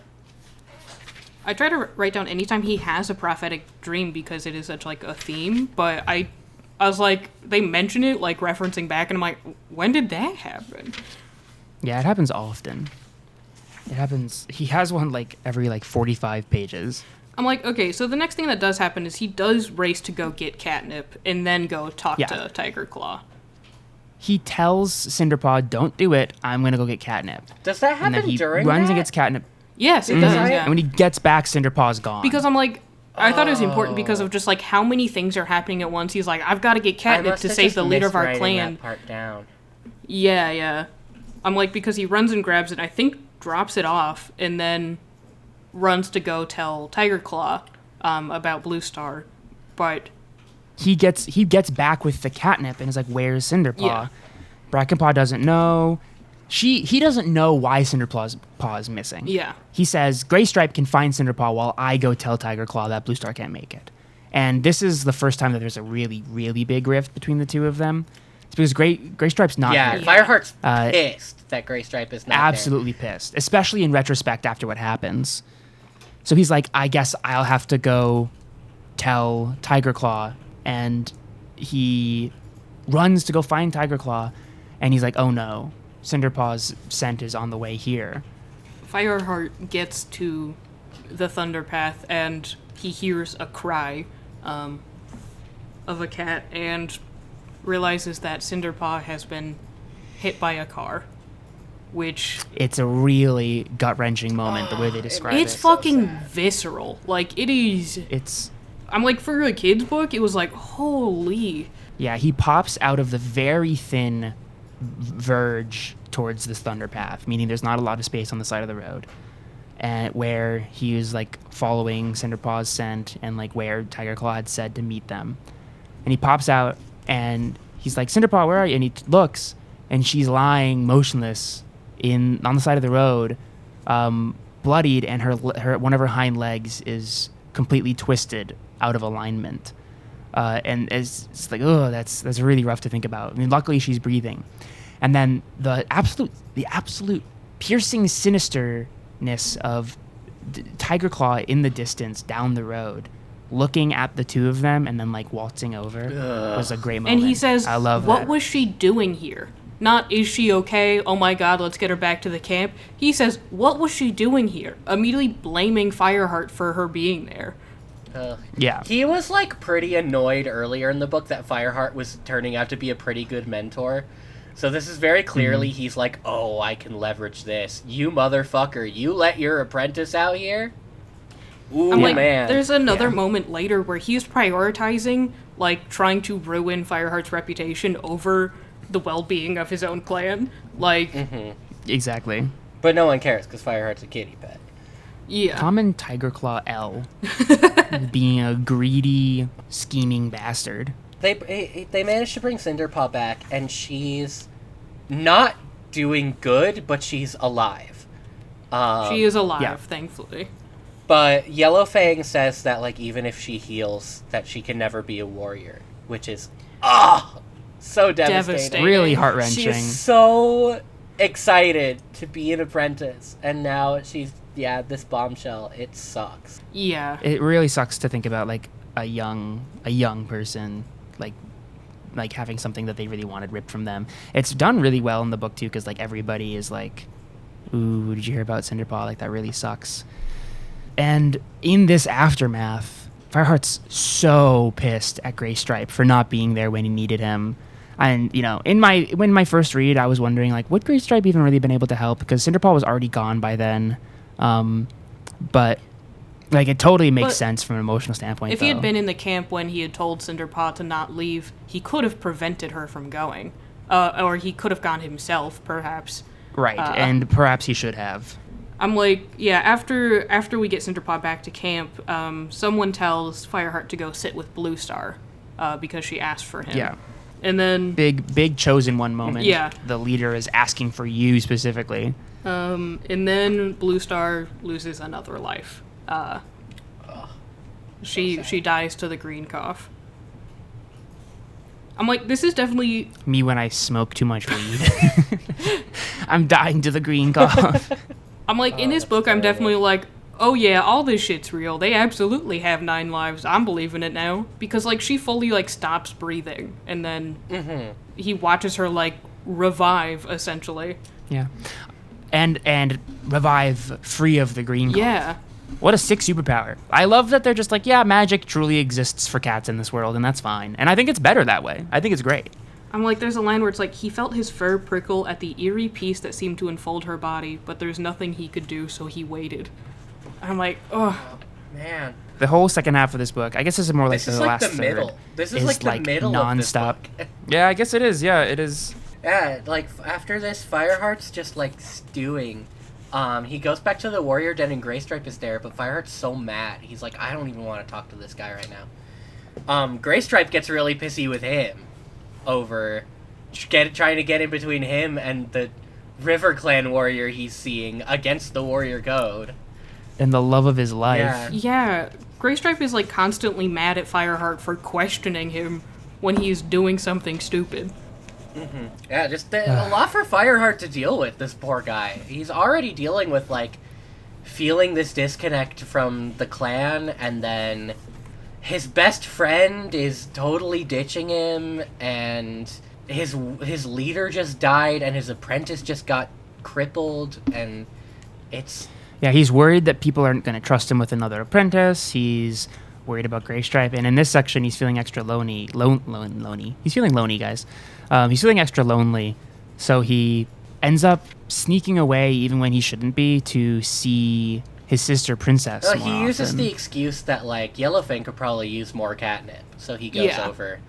Yeah, but Princess, the ever-smart kitty pet, who says kitty pets can't be smart, is like, sounds like that whole invitation to go check out what's going on by the Thunder Path was a fucking trap. Yeah. He sounds like um, Tiger Claw wanted Blue Star specifically to go there. I didn't even, like, consider it until she pointed it out, and I was like, yeah, wait a minute. Oh, I knew as soon as Dustpaw was, like, so aggressive about it. I'm like, Tiger Claw's trying to get Blue Star killed, and Dustpaw's probably in on it. I'm like, For whatever sometimes- reason.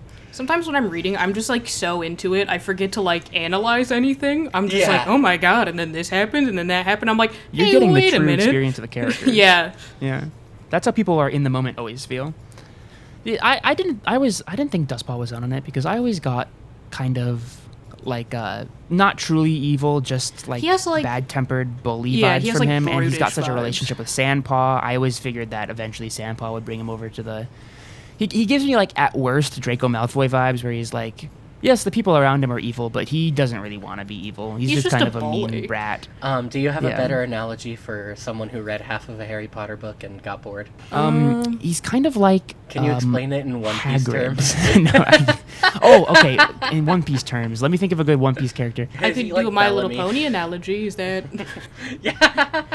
Explain that it to help? me in Fortnite terms. I don't know a Fortnite. Me neither. Dustpaw is like. Dustpaw's like a Is Goku like- skin at the Tilted Towers. That means nothing. Don't analyze Here that. I It am means genuinely nothing. trying to remember. I wanted to talk about what this scene made me think of. It made me think of Sam Raimi's Spider-Man 2. Explain. Explain. Because there's... No, I don't think I will, actually. Moving on. The listeners will understand. No, there's a scene near the end of that movie where Peter Parker is, like, given up on being Spider-Man, and he goes to it, like, his Aunt May is selling all of her stuff to, like, pay her rent, or she's moving or something like that, and there's, like, a kid at the sale, and he talks to both of them, and they, like... talks about his issues in very vague terms, and they, like, help him come to the realization that, like, I should be Spider-Man.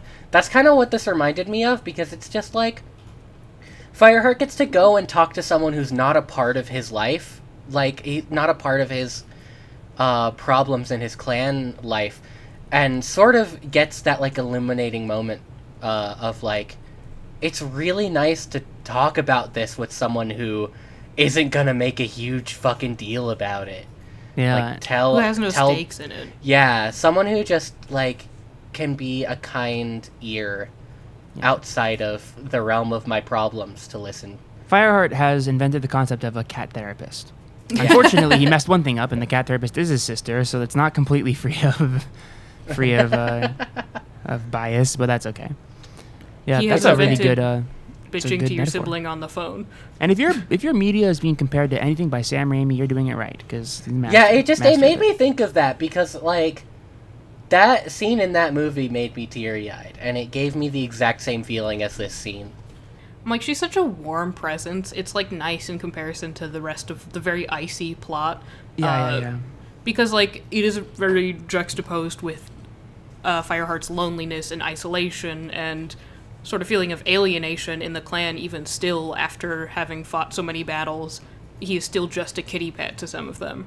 While to Princess, he is a cool ass guy and a warrior, and her brother, and thinks very highly of him. So Yeah, it's really nice. I'm glad that like we get to explore like Fireheart and Greystripe's connections to characters outside of the clans, yeah. where both of them are technically dangerous connections because it's stretching their loyalties both to realms outside of just what's best for the clan, which comes up a lot more with Greystripe due to being involved with the enemy clan.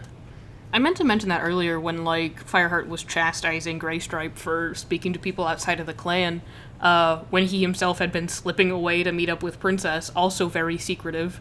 It's just a bit hypocritical. Like, obviously talking to a different clan is a bit worse than just talking to a kitty pet, but it is not good for either of them. But it also just, like, it broadens the scope of the world a little bit and sort of helps develop them as, like, sort of dual protagonists, where Greystripe is, like, definitely a supporting protagonist, but he still has, like, his own story, which is very nice. He's not just, Fireheart's backup dancer in this book. He is a character outside of being Fireheart's friend. Yeah. What I have next is Sandpaw and Fireheart go on patrol Oh, together. yeah! Also, something about Shadow Clan sending, like, the same cats coming to the border every time. Like, they can smell the same cats. Which, to me, immediately struck as a group of cats within Shadow Clan that Tiger Claw is colluding with. Yeah, that makes sense. I mean, That I was knew my it was, first impression. I thought it was just Broken Star. I was Yeah, like, that's obviously that's just fucking Broken Star. That's also, like, both of those possibilities jumped to my head. But, like, I'm still suspicious that Tiger Claw's colluding with Shadow Clan because, like, the attack on the camp in the first book happened, like, while they were gone. So Shadow Clan had to have known that Blue Star was gone, and Tiger Claw just happened to not be in camp at that time. Yeah, I'm like, in that moment, he was setting up Raven Paw to be the colluder when it could be him potentially. Yeah. That's always in the back of my mind.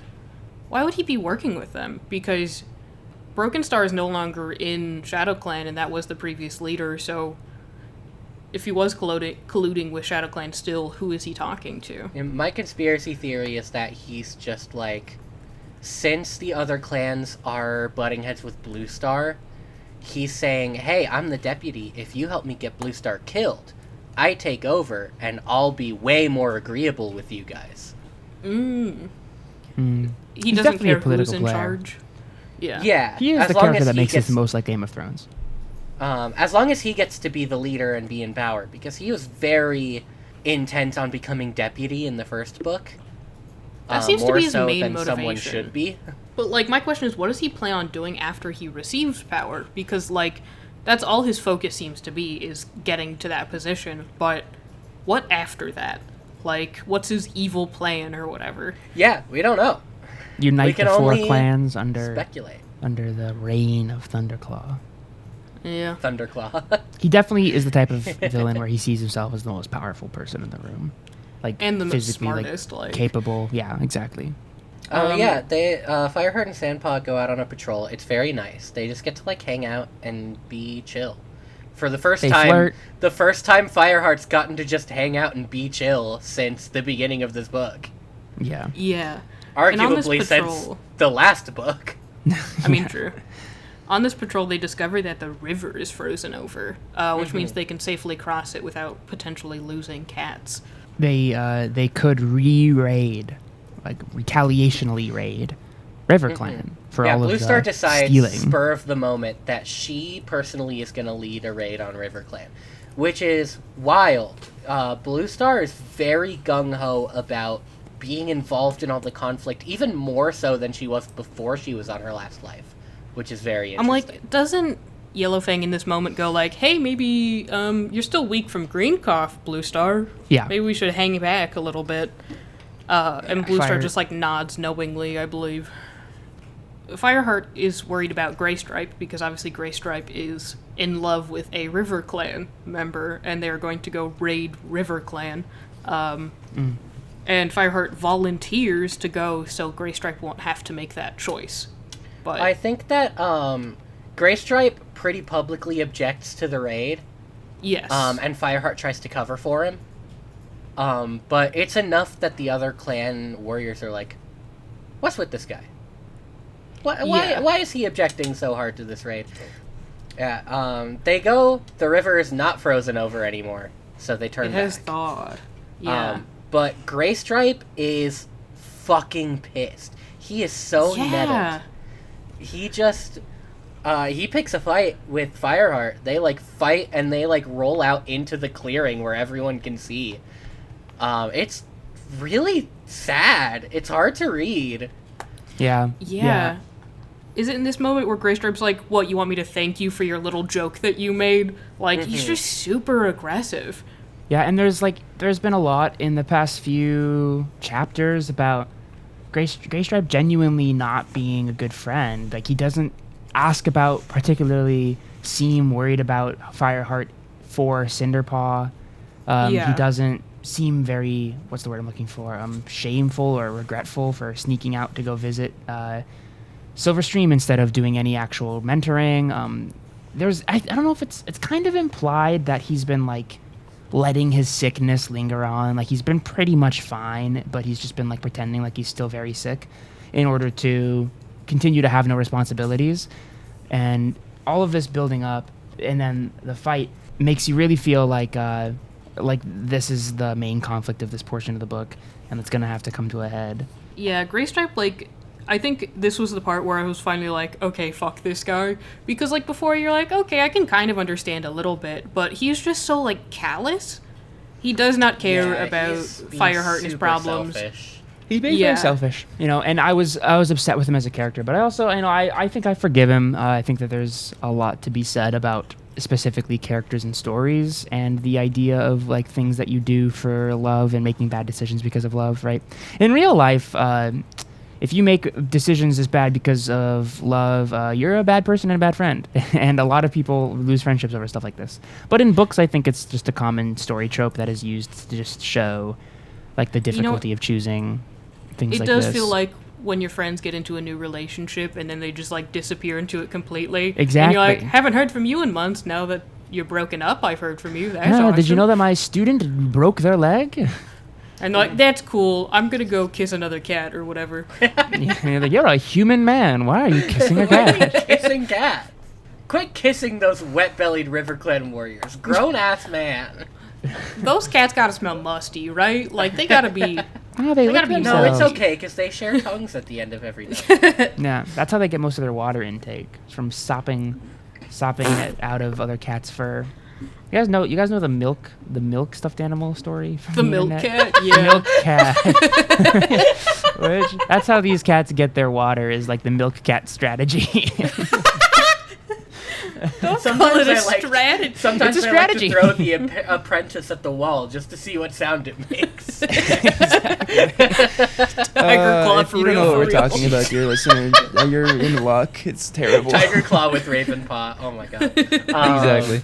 Anyway, Fireheart goes to see Princess again. She makes the wild decision of giving him one of her kits to take back to the Oh, clan. Yeah. It was really like startling, but also nowhere. emotional. It's like out of nowhere. Yes. Yeah, and I'm like, there's no way this is gonna work. Yeah, I Fireheart's was gonna also have to like- explain where he got this kit from. I was also like, there's no way. He's gonna be like, yeah, it's from my Yeah. kitty pet sister who I've been secretly seeing for the last moon. What are you talking about? I'm like, that's the thing, is he gets back to the clan and he's like, it was my sister's kit. And I'm like, why didn't you just say, like, I just found them abandoned at the border or something? Like, you Although could I have will just say- fucking lied. You could have lied, but I think it's an important part of the story, or at least important part of this book's plot, because I think it draws a line between Firepaw and Graystripe. There's like an emotional like beat where Fireheart's like, I don't want to be doing what Graystripe is doing. There is like a purposeful kind of setup where Fireheart has the ability to take responsibility for what he's been doing for the thing that he knows is probably a mistake and just hope people forgive him versus continuing to lie. And, you know, I guess that the message is that you should do that. You should take responsibility because it kind of just works out fine. I think it's important to his characterization because Yeah. Fireheart through and through is like honorable. He is like the definition of honor despite being a kitty pet. He does not lie most of the time, even when he probably should. He just decides Just like to... Cinderpaw, he lies only when it is useful and Yes. necessary. Or when the truth is not helpful, is what I guess is a more But, important like, distinction. The clan despises this little kid. Yeah, they're just like this fucking little gremlin kitty pet baby. And you're bringing this shit into the clan during Leaf Bear when we're already struggling. Yeah. Yeah. This kid's gonna have an uphill battle to be accepted even the tiniest bit once, you know. Even the tiniest kid, he which he is. Even the tiniest kid. At this point in the book, I am primed and ready to cry because there's been all this emotional drama, Cinderpaw, and then the fight and all this stuff, and then the princess giving away the kit is a very emotional moment because she does it. She says specifically because she doesn't think Fireheart deserves to feel lonely and hopes that he can find like a kinship with this kit, bringing it back to the clan, which is super nice and super kind. And it's her firstborn. She wants him to have an honorable life. And then they get back to the camp, and it's like very tense, and you're wondering if they're going to accept the cat. And they decide that for now they will accept the cat. They'll see how it goes. And they bring it to Brindleface, who recently lost a kit to Greenclaw. Yeah. Brindleface? I think it was Brindleface. I think so. Bramblepelt. No, that's the Mabim Bam one. That's the fake one. We gotta stop referencing Mabim Bam. Brindleface and Fireheart and Frostfur are there, and they're like, Brindleface, will you take this kit? And there's like a really well-written and emotional scene there where Brindleface opens her heart to this new kit and lets it suckle. You know, she has milk left over, and it's so sweet, and Fireheart thanks her, and it's a very nice moment. And I was very misty-eyed at these cats in the woods. Another important bit in the scene where the clan is protesting having another kitty pet in the clan, Graystripe actually speaks up to defend Fireheart. He does. He Right. speaks up and he says, if it carries Fireheart's blood, it'll make a good clan cat, which is so nice, and it's like the one nice thing Graystripe does in For this most whole of book. this book? Yeah. yeah. But Blue Star like thinks about it and then calls a clan meeting and decides to accept the kit, who is now Cloud Kit, which is so cute. a very cute name. And this is the second part of the book where I was like, oh, a white fluffy kit. Their name's going to be like Ice Kit or something. Nope. He's a little cloud. Fucking Cloud. How do they know and what then- clouds are? Like, how are these cats learning these words for these things? You just I don't have to think. You just don't think about it too Well, hard. the idea is that to them it's meow, but to us it's Like, translated. how do they know what a Oh, chaffinch it's translated. I see. is? How do they know what a chaffinch is? That's How just do a I word know what a to them. chaffinch is? Let me tell you, I don't. Every time they say it, I'm like, what type of fucking bird is this? I don't know what a chaffinch is. And How I do they know these refuse to Google specific it. birds? After this is the next gathering. They go to the gathering. This is where I actually did take bullet point notes because I'm like, there's so much Yes, happening same. here that I have. It starts to go very keep quickly. track. Everyone's pretty pissed. Wind Clan is there. So nice to check in with Wind Clan after, like, we spent a couple of chapters with them at the top of the book and then just kind of left them be for a while. But they're Our doing pal great. One Whisker.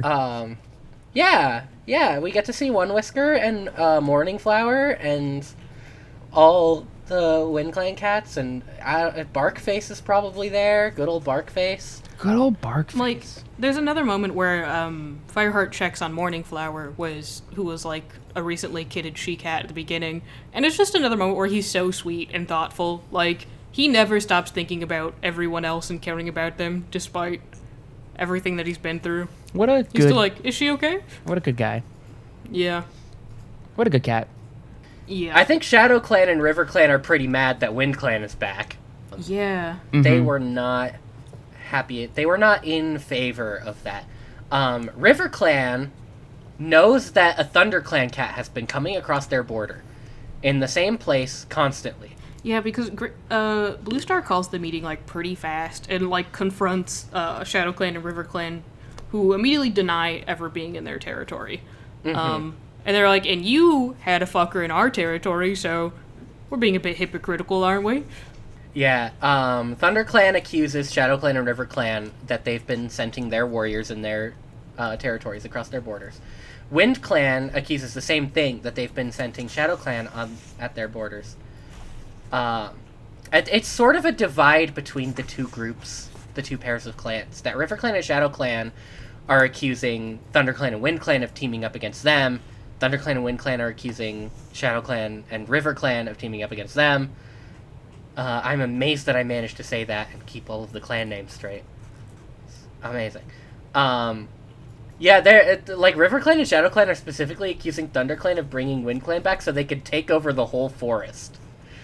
Yeah. Which is really funny. Yeah. It's a lot of paws pointing at everyone else, like, no, you have people in our territory, no, you are, and, like, someone also brings up the talk of, like, rogues being the ones that in everyone else's territory, and they're like, that's a convenient way of getting out of being in our territory. Yeah. Even though it turns out that that's right. And this whole time, I'm sitting here thinking, God damn it, Shadow Clan. They just helped you so much, and you're already back to being evil. Yeah. Is the name Shadow Clan's- just mean you're evil? Like, Yeah, I'm like, it seems like they immediately forget what Thunder Clan did for them. yeah.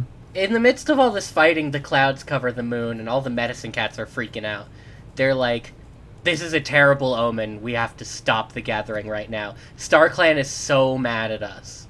Because they're supposed to be in peace, it's a truce, and so when they started fighting with each Yeah, other... they're like claws bared about, like the leaders are like claws bared about to jump on each other, and then the clouds cover the moon, signaling the Right. end of And the this is gathering. one thing that I wanted to talk about. When it comes to, like, prophecies like this, and this isn't just for warrior cats, but in general, I always find it so unbelievable. It's like, you know how often on any given full moon night, the clouds are going to cover the full moon for at least like a little bit? Like, this would Yeah. happen 6 months out of the 12-month year. Why would you develop an omen around that? You're going to constantly be having bad omens. It's because every other full moon, StarClan makes sure the clouds just conveniently go around. Oh, right, there's magic, right? Yep. Yeah, I forgot that there's magic. This lends credence to the idea of like real spirituality, in Yeah, this I'm fantasy like- world. I mean, when they I have think it's dreams that come true, I implied- shouldn't be doubting the moon. Yeah, I think it's implied that, like, StarClan clears the sky for the period of the meeting, and then I think lets it do whatever it wants to the rest of the time. I don't know. Listen, all I'm saying is I want to see how these fucking medicine cats react to a solar eclipse. Like, that's what I'm saying. the world is ending. There We're all will be dead. an unnecessary death tomorrow. The largest member of StarClan, the sun, is very mad at us. The leader of StarClan, Sunstar or whatever. His name's just Apollo, and you're like, what? These are Greek cats? So everyone just kind of disperses after that, and Blue Star, like, immediately wants to send out more patrols and starts just getting ready for battle, essentially. Something we forgot to mention earlier is that Cinderpaw's like recovered. She's up and moving around again. Up and moving around and is helping Yeah. out Yellowfin as much as She's a could. bit down about, she knows that she's not going to fully recover. Yeah. I'm like, she at first intuits she's still that. optimistic, but then she goes, I'm never going to be a warrior, am I? And I'm like, oh! Yeah, and Fireheart doesn't sugarcoat it. He's just like, yeah, no. Sorry. Yeah, I it's just- unfortunate. The poor baby. Poor baby. Not to compare Warriors to another piece of media I enjoy, but it reminds me a lot of like a scene from Scrubs I've been watching a lot of Scrubs. I've never year. seen Scrubs, but I know that it's about people trying to be doctors. Yeah, there's a lot of scenes where it'll just be very quiet, very intimate of like, I'm dying, aren't I? And the doctors are just like, yeah. It reminds me a lot of that. I thought you meant like a character being like, I'm never going to be a doctor, am I? I'm never going to be a No, warrior you're again, fucking am I? failing med school. You're never going to be That a also doctor. happens, but... Oh, gotcha. You can't tell me where the lungs are, and that's a problem. Yeah. One of the patrols, so Blue Star starts sending out all of these patrols. One of the patrols finds like the same sort of fresh kill remains that find smell of rabbit Shadow bones. Clan. Yeah. That these Shadow Clan warriors are just taunting them. They're leaving like bones that they've hunted off of Wind Clan territory. Because Wind Clan territory is the only place where the rabbits are. I think they Yeah. have rabbits in the forest, I think. I think there's just only rabbits in the wind. Like, the Wind Clan territory basically only has There's rabbits. more rabbits. More rabbits there. Um, yeah, I I'm don't like- think it's clear in the book whether or not they brought them But from they're Wind Clan territory, but crossing they the might have. border just to drop remains of their hunts. Well, Yeah. it's a part of like the warrior code or honor to bury remains after you eat them as a sign of respect for the wildlife you're killing. Oh. And so just straight dropping bones on their territory was seen as a sign of disrespect. These Yeah. cats out here dropping bones. It's insane. Yeah, they just drop it bones. And so they head back to camp and are like, hey, there's Shadow Clan scenting on our territory again, even after speaking with them. Which is, very clear, like, rebellious act. And Tiger Claw, in his bastardness, is immediately like, all right, let's go.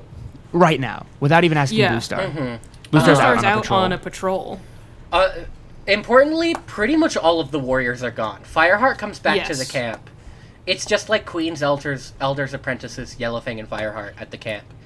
And Well, after Tiger Claw heads out. Oh, right, Yes. there are a good amount. Blue Star, Gray Stripe, and some other, like, 2 other warriors are out on a patrol near the River Clan border. And when Fireheart gets back, Tiger Claw is like, I'm going to take all of the warriors to go retaliate against Shadow Clan. Because this cannot stand any longer. And Fireheart's like, now, without asking Blue Star, and Tiger Claw's, it'll be too late. We need to strike as soon as we can. And Fireheart's like, well, I don't remember. Does Fireclaw say, I don't want to go because, like, somebody needs to stay back? Or does Fireheart have a different reason for staying back? I think it's pretty much that. Yeah, I think he also wants to go talk to Yellowfang. Right. He He's- takes the remains to Yellowfang, and Yellowfang recognizes the smell of Broken Star and the other rogue Shadow Clan warriors. Shocking. And it's like, oh my god, this isn't Shadow Clan, it's his gang. Right at that moment, Broken Star shows up. Right. And at this point well, now, no. it is only Fireheart, 2 apprentices, Dustpaw and Sandpaw, and Brackenpaw technically is an apprentice, but he's a young one. Sorry, go ahead. Oh yeah, Fireheart Um, sends Brackenpaw off to warn Tiger Claw, but like right after that, What happens before is he gets up on the rock and calls a meeting and is like, we are in immediate danger of an attack. We need Yeah. to start, like... And then, of course, like, the second he does that, Broken Star is like, oh, there's nobody here? That's awesome. Yeah. And, like, he like It's comes a out great from moment. behind the curtain and he's like, well. yeah. What do we have here, Thunderclap? It's a great moment for showing Fireheart's ability to lead, which is always hinted at, Yes. always shown. But this is a really big moment for him where he takes the initiative to get up on the high rock, which feels And like maybe Elder's like, what are you doing up there? He's like, get the fuck down from there. You're just a dude. And he's like, he even says the words, let all who are old enough to catch their own prey gather beneath the high. And then he's like, it's taking too long. And they're like, we're in danger. We need to protect ourselves. And right after that, it's just him, Yeah. a few apprentices, and all the queens. All the elders and the kids get Yes. into the nursery, and Broken Star and 4 warriors show up. The other Yeah. disgraced warriors. Yeah, They so a are- big battle breaks out. Yeah, like, they are vastly undermanned or undercatted for this battle. Under felined. Because he did have to send off Brackenpaw, probably a better fighter, to tell Tiger Claw about the potential raid. And, like, everyone is throwing down Yellowfang, elders, she-cats. Yeah, everyone's getting a piece. It's looking kind of rough, and then suddenly through the verge comes Gray Stripe back, and Gray Stripe is like, and Fireheart's like, Gray Stripe, is Blue Star with you here? Like, did everybody come back from that patrol? And Gray Stripe's like, no, she sent me back because she recognized Broken Star's scent on the remains that we found near River Clan. And she understood what was going on, so she sent me back to warn you.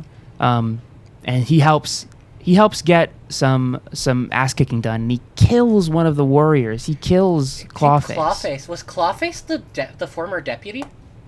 I don't know if he was the former. I don't remember, but he was the one who killed so. Leaf. He killed Spotted Leaf. Spotted Leaf. He killed Spotted Leaf. Revenge. Yeah. At some point, Fireheart is fighting this guy. I forgot his name already. Clawface. And he cries out, "Spotted Leaf, I can't do it," or something like that. And it's just another very heartbreaking moment. Yeah, Help he's me, been Spotted having Leaf, I dreams can't of do Spotted it. Leaf. Yeah. Clawface was not the deputy. It was Blackfoot was the deputy.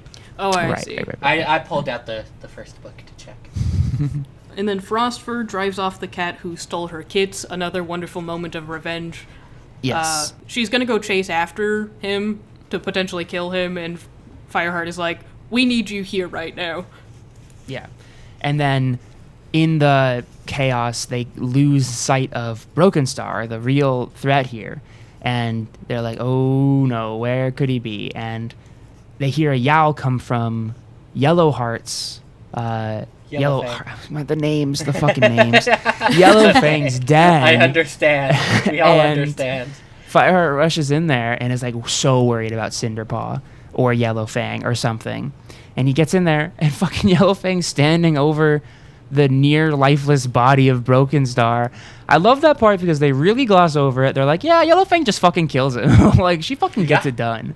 I'm like, She's she a badass. cares so deeply about like the people she is healing that I think she just kind of goes feral. Like, Yeah. She scratches 'cause his eyes. She blinds him. Yes. Like, gouges his eyes out. And then, God, this is the reveal that made me gasp out loud. Like, I was so shocked. Me too. I was really shocked. We learned that Broken Star is Yellowfang's son. I literally wrote in my notes, "She's his mother." What? I wrote Broken Star's her son in all caps. Oh my God. And we also learn, like, the way that it's told to us is so heartbreaking too, because she says, I had 3 kits. And Fireheart says, I thought medicine cats weren't supposed to have kits. And she goes, I know. And 2 of them died. And I always thought that was StarClan punishing me for breaking the warrior code. But it turns out StarClan is actually punishing me by making this the one who survived. And It was so fucking raw. that's a raw, brutal It's moment. awesome. That is I'm brutal like- both for her and fucking Broken Star, who is After an that asshole. line, I set my book down for a second. And I was just like, awesome. holy shit. Yeah, really, really great moments. Another moment where we learn Yellowfang reigns supreme, best character. Oh yeah, I wrote like Yellowfang continues to be my favorite character in these books.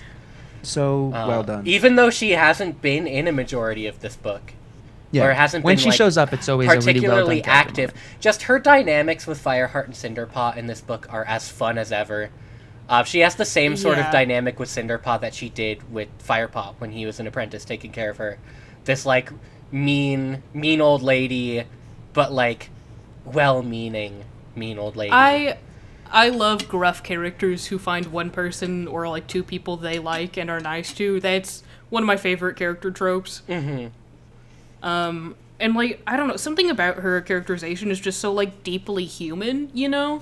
Nah, like, very deeply cat. human. yeah. Very deeply feline. So like her characterization in the books is just, I have to say, my favorite. Like, because all of her story beats are so good. Yeah, she doesn't show up much, but when she does, it always feels so good because she's just such a well thought out character. Everything she does makes Yes. sense for her and is so well motivated.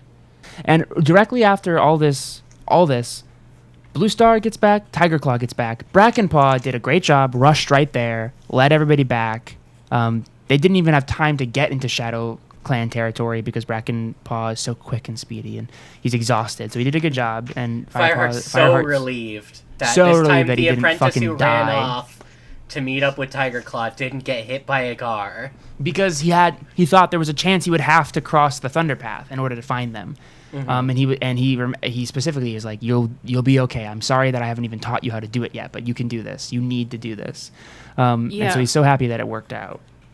Fireheart had to like make that probably horrible decision of sending another one of his apprentices across the Thunder Path because his last apprentice got hit by a car. So yeah. And when everybody gets back, they're like, oh my god, fucking Broken Star's gang. What happened? And they're like, well, we killed Clawface, and surprise, Broken Star's still here. And he's blind. Yellowfang's watching over him. And everybody's like, what? Let's kill him. Just like they always do, because a lot of the plot points in this book are about mob mentality. And Blue Star and Yellowfang, well, Fireheart doesn't want them to kill him because he knows Yellowfang will take it hard, even though she's disappointed in him. He knows that she can't bring herself to kill him. And Blue Star makes the wise decision as always and says, we'll keep him prisoner for now. He's blind. He's weak. We'll have people guarding him at all times. I'm wondering if that'll come back to bite us in the third book, but we'll see. So now they've got a second Shadow Clan prisoner, technically speaking, in 1 year.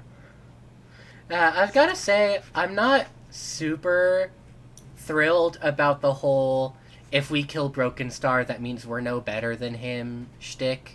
People, because Broken Star's a bastard. He's never done a good thing in his life. Yeah. You are better than him by removing him from the world. Yeah. I think go that back and forth on the like, oh, we shouldn't kill people. Oh, why didn't you kill that guy kind of thing.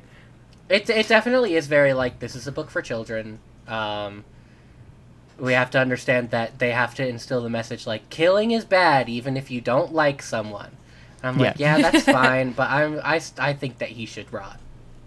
I think they should throw him out like they talk about. Just like, once he heals up, just let him go and he'll die on his own. Then we don't have to kill him. Yeah. Yeah. I'm like, it definitely feels like they aren't punishing him enough, honestly, because he killed Kits, his own father, endangered his entire clan constantly. Accused his own mother of killing the Kits and got her banished from the clan. I'm like, bro should get the Oedipus treatment. He should be sent out in the wild. His eyes are already gouged out. Like, just let him live. But Blue Star makes the decision to revoke his grace from StarClan. They can't, like, remove his 9 lives, but they can take away his name. So they call him Broken Tail. Which is, like, so sick. She's like, he doesn't deserve it. If I was there, I would have pitched the name Broken Sight. Yeah, that's very true. That would have been Broken awesome. Retina, maybe? Broken eyes. Broken Cornea. How about No Eyes? Yeah. I just presumed that was his warrior name before he became a leader. It probably I guess we'd have no way to know that, but it would be funny if they... It was at this moment that I was like, there's 4 more chapters of this book. Yeah. What else is going to happen? The second to last big plot point of the second book is the same as the last plot point of the first book. Fight Broken Star. After the battle, Sandpaw and Dustpaw, which, great for Sandpaw, whatever for Dustpaw, because they each chased off an enemy warrior. They are given their warrior names. Well, something that's very sweet is, like, Fireheart is the one who brings it up. Yeah, he's like... Right, he's got to fighting vouch for his them. lady. Yeah, because, like, earlier, Sandpaw's like, how long do you think I'm going to breed an apprentice for? Yeah. So, in his ever-kindness, he's like, hey, Blue Star, what about giving these guys names, huh? Yeah, he's like, they did the same shit I did when you gave me my warrior name. So, like, hook them up. Let's get it done. And I thought I had made, like, a big realization because Sandpaw becomes Sandstorm. And I was like, oh, is she named after Whitestorm, her mentor? Like, do you get your mentor's last name? I thought the same too. But then I realized that Dustpaw was not named after his mentor, so maybe sometime. Dustpaw gets the lamest warrior name. He gets Dustpelt. I think Sandstorm's named that because it's cool as shit, and that's why. Yeah. Yeah, and Dustpelt gets named Dustpelt because he's a dork-ass He's a dusty bitch. pelt. Yeah. Sandstorm is officially, I think, has the coolest name. Not just because... I'm like, imagine if, like, Sandstorm and Fireheart have kids, though. Firestorm? That'd be fucking awesome. That'd be so cool. Firestorm. Another really funny thing that I wrote down is that they describe Dustpaw's voice as being low, which I think is so funny, because he's like a little cat. Hey, He's a cat. everybody. He's a kitten. He's like, Meow. meow. It's like that Meow. fucking Markiplier video. Meow. It's funny to think about them having voices in general. Yeah, a little bit. Yeah. Maybe that's why there was no animated series. They didn't want to have to find voice actors for these cats. There's You know a what? lot That's of fair. characters to be voicing. That's true. That Well, is you just fair. get like 2 guys and just kind of let them go crazy, Skyrim Yeah. style. Yeah, so true. Can I take that one again? In the middle of the line. Yeah, there's one more big thing that's got to happen, and it's... Or actually, Oh, no. there's- The naming ceremony happens, and then there's another really sweet moment with Cinderpaw, because Fireheart notices that Cinderpaw wasn't at the naming ceremony, so he goes to find her and bring her fresh kill. And she's, like, in an even worse state than she was the other day, and she feels really bad about not ever being able to be a warrior. And Fireheart tries to cheer her up with some food. It doesn't quite work. And then Yellowfang and Fireheart tag team her by subtly complimenting her on how well she's becoming a helper to the medicine cat. And I think it's strongly Yeah. implied in the story that Cinderpaw might end up being the next medicine cat Oh, once yeah. Yes, for Yellowfang sure. eventually Yeah, dies. absolutely. And I think it's such a Um, sweet moment. Yellowfang is like so. What's the word I'm looking for? I keep trying to say top tier, but it doesn't feel right. Yellowfang is so wonderfully kind in the way that she does this by like subtly implying that she wouldn't have been able to do all the helping that she did today without Cinderpaw to be bundling medicine and learning how to mix herbs. And Cinderpaw's like, yeah, you just. She's the only one that can stand me because she's the only one deaf enough to deal with my yapping, and they have a little back and forth, and it's very sweet. It's very cute. yeah. And it's a really good wrap up to the whole Cinderpaw's whole Because- story in this book, at least. Yeah, I won't Before be they- surprised if, like, at the beginning of the next book, like, Blue Star officially named Cinderpaw as Yellowfang's apprentice. Yeah. Yeah. Because before that, Cinderpaw's like, I'm just a burden, aren't I? Yes, Which is so another sad. real heartbreaking moment. And then Yellowfang is like, just so sweet. Yeah. Very motherly. Yes. And then after this, I think there's like a little stuff. Oh no, not really. There's like a page. The kits go missing, including Cloud Kit, Fireheart's nephew. Oh, hang on. Can I tell you a note that I took before I knew what was going to happen in these last 4 chapters? Yes. Yes. There's a moment where Fireheart and Graystripe are going to go out hunting together, and I wrote down, I guess this book is going to have a more interpersonal climax rather than a big blockbuster battle like the last one. Oh, what a fool you were. Oh, I assumed that in 4 chapters not much could happen, but how wrong was I? Yeah, this book has like no falling action, basically. Yeah. Cloud Kit goes missing along with the other young the other kits. 2 kits. The other 2 kits. In the middle of a snowstorm. In It's the middle freezing of a out. These kits, dumb as hell. We thought Cinderpaw was dumb, running off ahead of. At least they were out on apprentice training and had the right to be out there. Cloud Kit and the others have slipped off. Again, Graystripe is nowhere to be found, and Fireheart is very upset with him for it. So he instead asks Sandstorm to help him look for the kits, and she agrees. They're getting closer, everybody.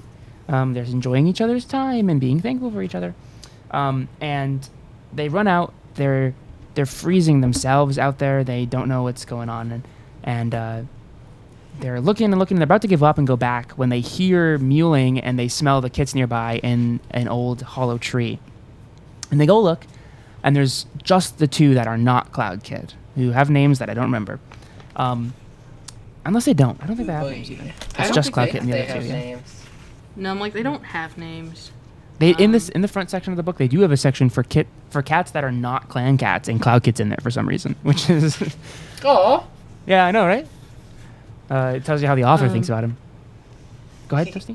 I'm glad that But, Smudge is still here. Fireheart's like, where's Cloud Kit? And he was off hunting. He convinced them all to go out and hunt. This buffoon. Bro What- is like a month old. He's as tall as these fucking birds, and he's like, I'm gonna go catch something. I always love the way they describe the way the kits walk and move around. It's like they're very doddering, very clumsy, but Yeah, like because very they're energetic. kids. It's like the way they describe them, like walking through the snow, is they're hopping through the snow because the snow is taller than they are.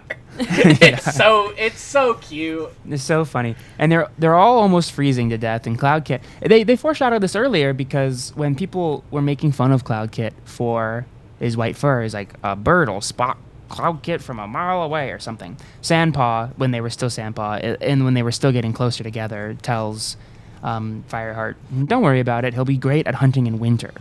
And they foreshadow this, and they're looking around for him. They can't fucking find him, and then suddenly Fireheart's like, there he is, in the middle of the snow. I can barely see him, and he's carrying a mouse. Or was it a shrew? What was it? A vole? A vole. He's carrying a vole. He carrying a vole. successfully hunted this 1-month-old cat. It's so funny. 1-month-old kitty pet. Yeah. I'm like, get your fuzzy ass back to camp, man. Come on. So Fireheart kind of rats him out, is kind of proud of him, and is like, we're getting back now, young man. Basically gives him that treatment. They get back to camp. And Blue Star comes out and is like, did you find them? Because she got back in that time. And he's like, yes, we found them. And she confronts Cloud Kit. And Cloud Kit is not afraid at all of Blue Star and is like, I wanted to go hunting, and I did it. And Blue Star is like, well, you're in a lot of trouble, young man. But she's also obviously proud of him. It's a very funny little moment. Especially I'm like, this little dude's knee-high to a grasshopper and is like, I need to defend the clan. Like, That's so cute.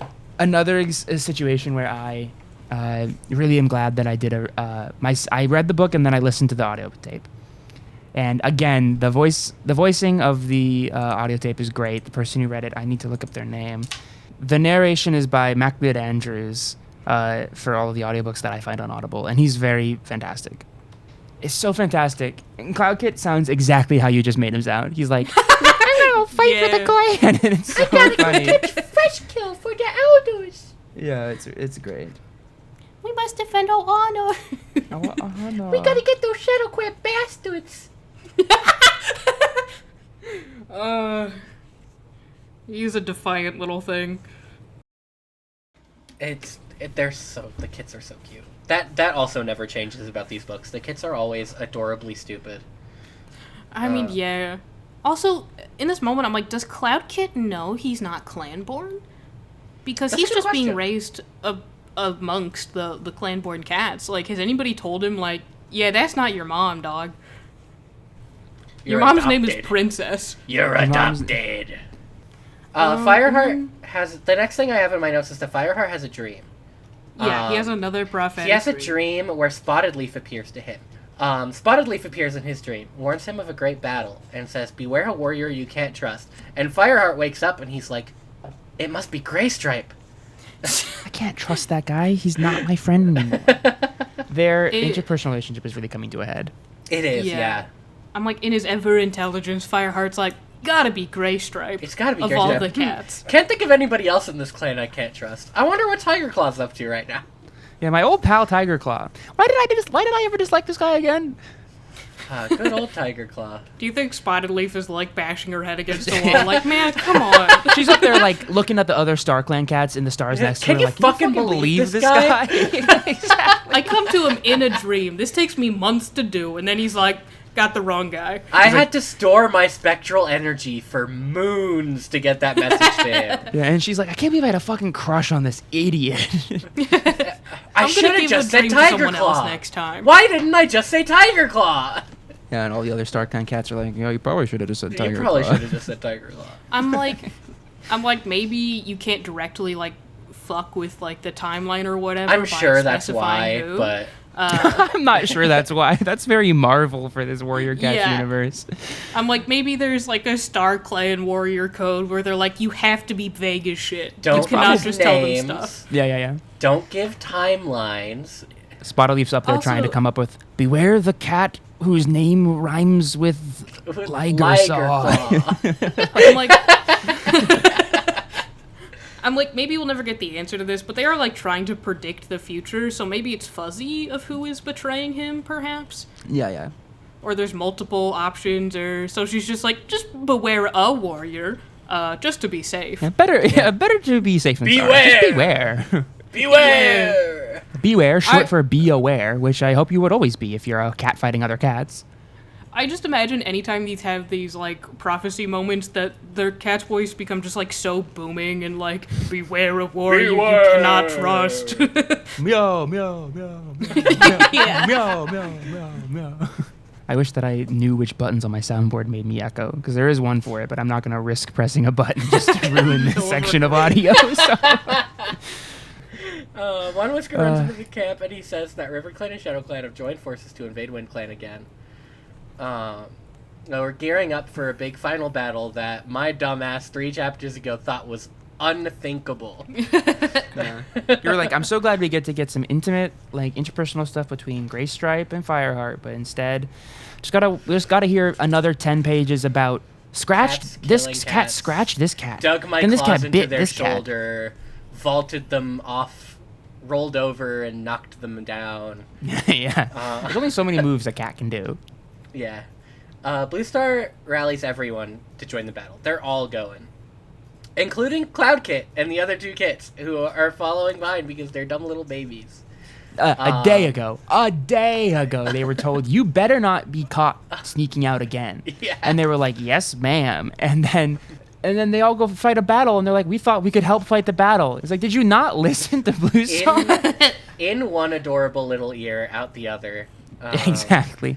Fireheart sends Brackenpaw back, and Brackenpaw's super disappointed. But, Well, he sends them back with the kits to take them home. Yeah. yeah, He doesn't want to lose any that's other what fighters. I meant. Is Brackenpaw sends them back with Brackenpaw, and Brackenpaw's like, oh man.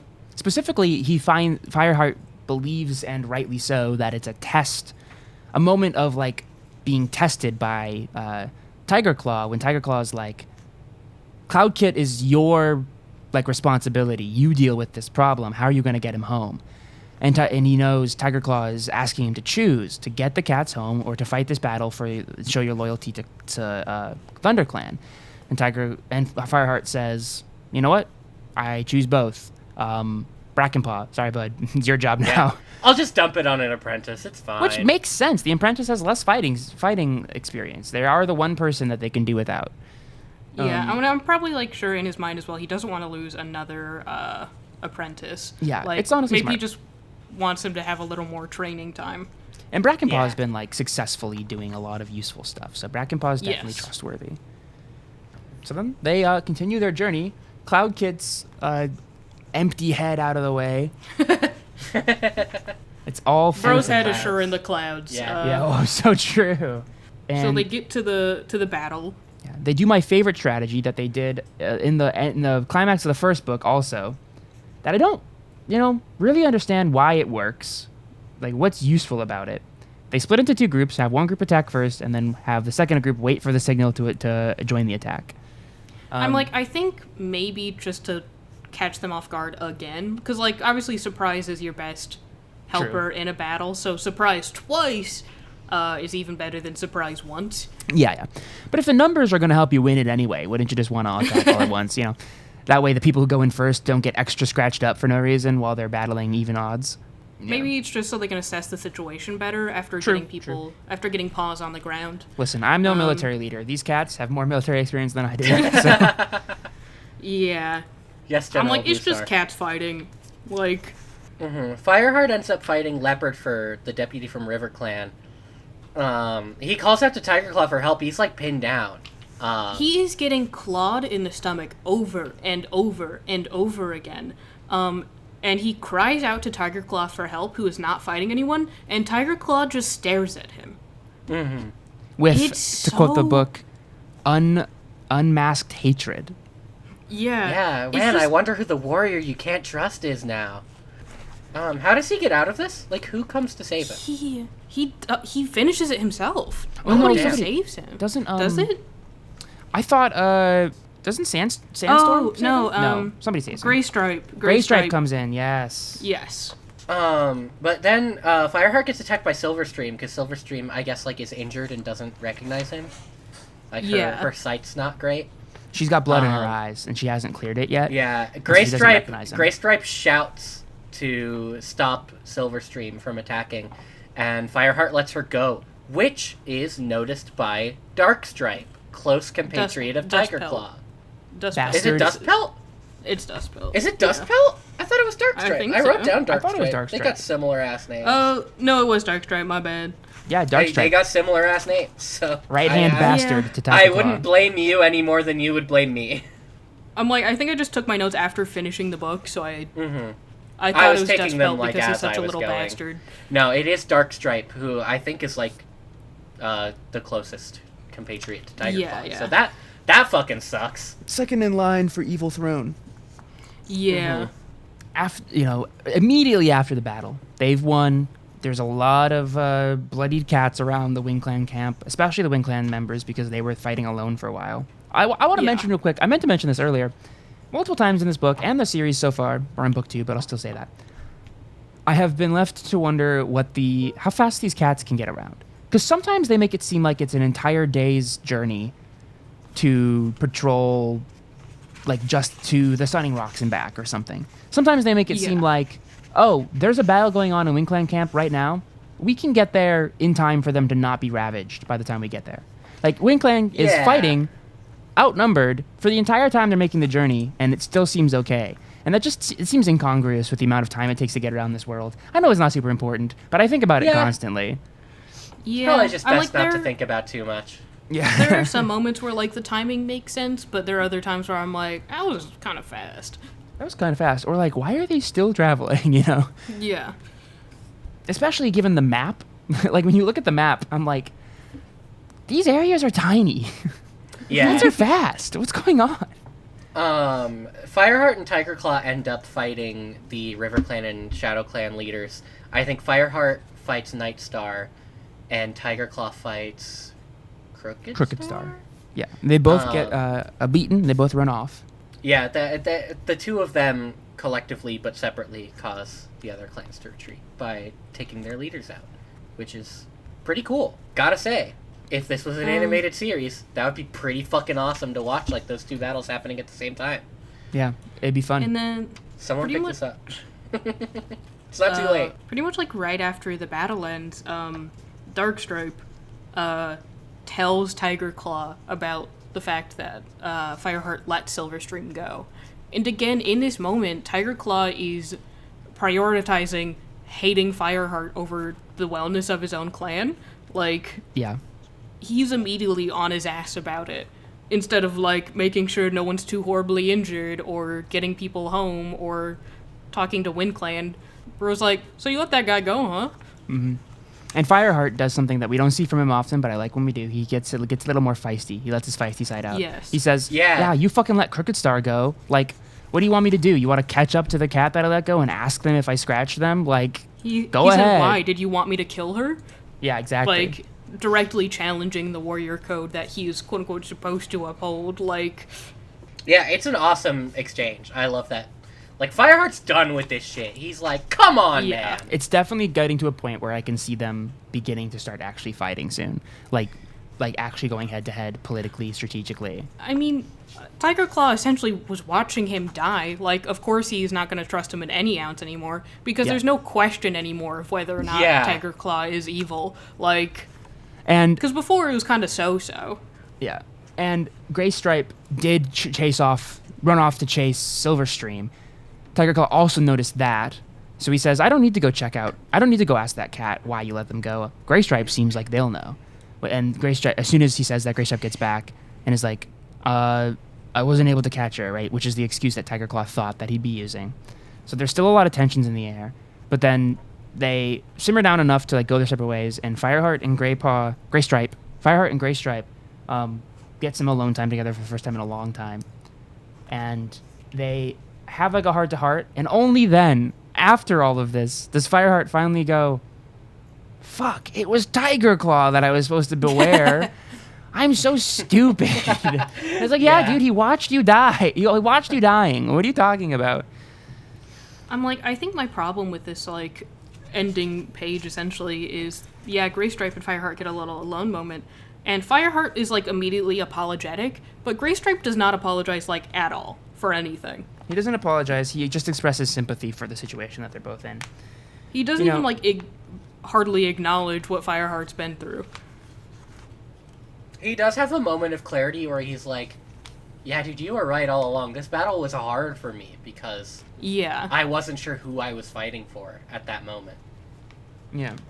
And Fireheart says, being the nice guy he is just like, hey man, I support you. Whatever. Yeah, Graystripe Whatever says- happens, I'm with you. So, go ahead. Go ahead, Dave. he says, whatever you decide to do, I will always be your friend. And I'm like, I don't know about that.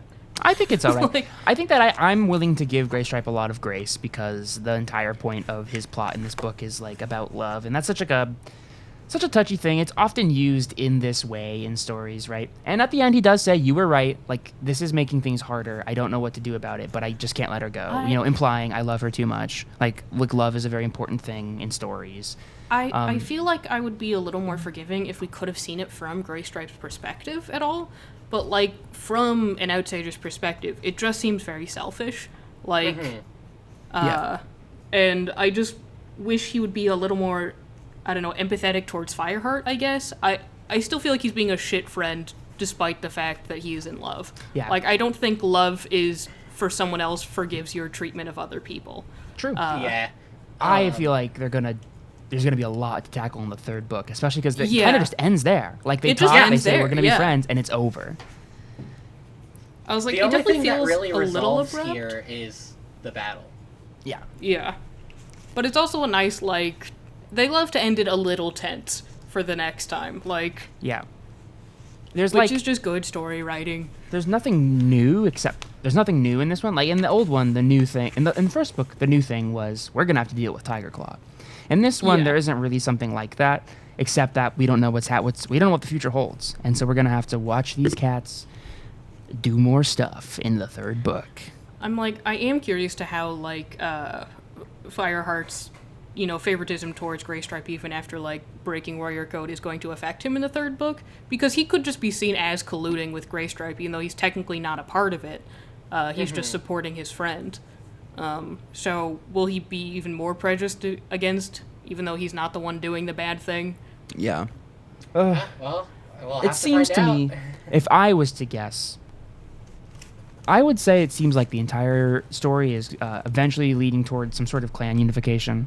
I don't know. Or at least, like, bettering of clan relationships. Like, I feel like Graystripe and Silverstream's relationship is going to be the type of thing that, like, helps bond the clans, and it's going to be like, oh, maybe we don't have to always fight. Maybe it's okay. Maybe the Warrior Code needs to be revised, where, like, it's okay to have relationships with people outside of your clan, friendly or non. It's okay to ask for help when you need it and when your clan is starving. Exactly. Like, It's okay to band together to kill the two legs and eat them as a source of food. real. Yeah, Cloud Kit's like, I wanted to go hunting, and they're dragging back a man's corpse. Bro's still an inch tall, and he's like, I got it. I can handle this. He's a super cat. Does anyone else have any, like, final thoughts on this? Or I love this book. what's going to happen next? This oh book my God, was it's so good. fantastic. It was I liked so it so much better than the first one, and the first one was already good. The first one I'm was like, good. I liked enjoyed the first one, but I loved this one. Yeah. Like, I think This any one- book that can make me gasp out loud at cat relationships. Me too. Or cry. Cry about Yeah. familial bonds between cats. Beautiful. Beautiful job. It all just comes down to really good characterization. They know what they're doing with character writing. And I think that's important.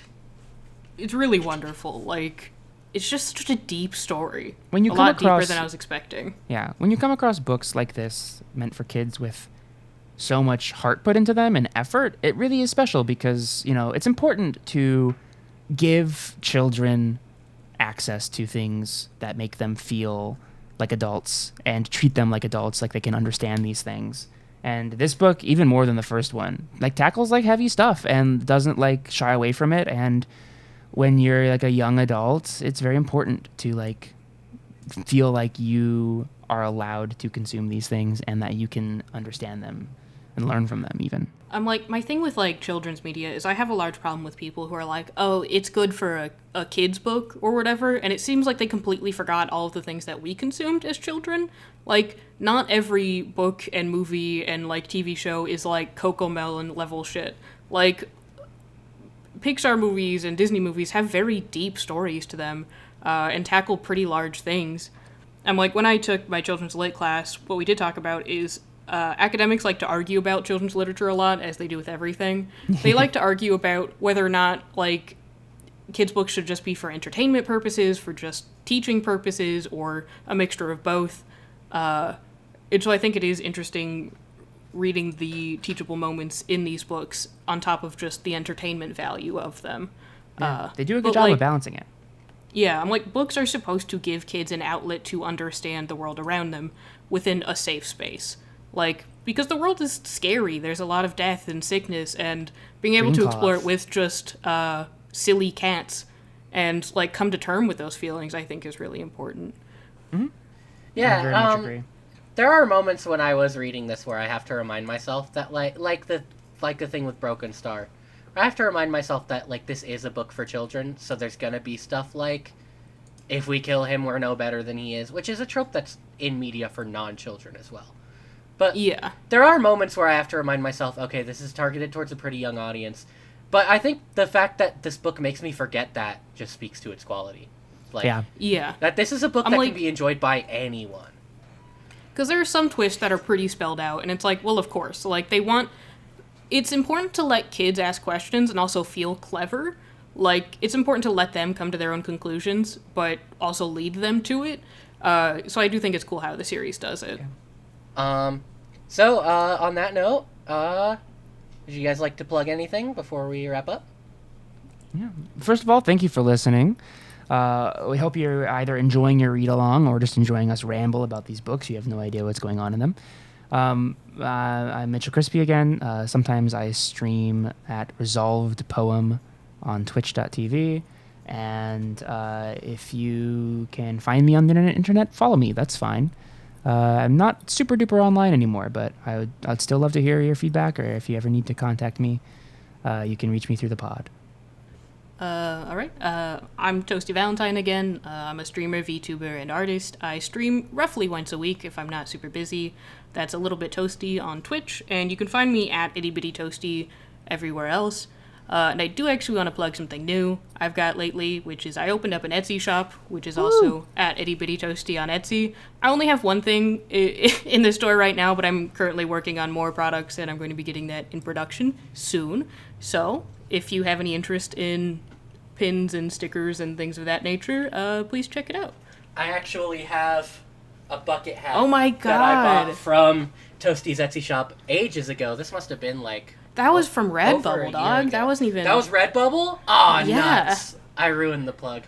No, it's It's okay. great stuff. You can't see it, but it's got a for everybody cute design listening, on it. just be assured, Jaron is holding up an I incredible can bucket attest hat. to the quality, that it's good stuff. Great designs, great art. Yeah. If you want to find me somewhere else, I stream on Twitch sometimes at Jaron D Ratman. If you're interested in ridiculous big projects like this one, I've committed to playing through every generation of Pokemon using a personal tier list to decide on my teams. You can find me on Twitter, TikTok, anywhere, at Jaron D Ratman. That's pretty much all I have to say. Thank you guys so much for listening. This is just sort of a passion project for us right now. We love talking about stuff that we love. So if you also love listening to us talk about stuff we love, feel free to reach out to us at our Gmail. It's warriorspod, that's PAWD, @gmail.com. Fun little joke there. Yeah. Or you can reach out to us on Twitter. Hopefully a Twitter account has been made. At Stars in the Making. And yeah, that's pretty much it. Don't forget to tune into our other podcast, where we will be throwing our apprentices at the wall to see what sound they make. Yeah, that's a rough audio experience in that podcast. Until next moon. Till next moon.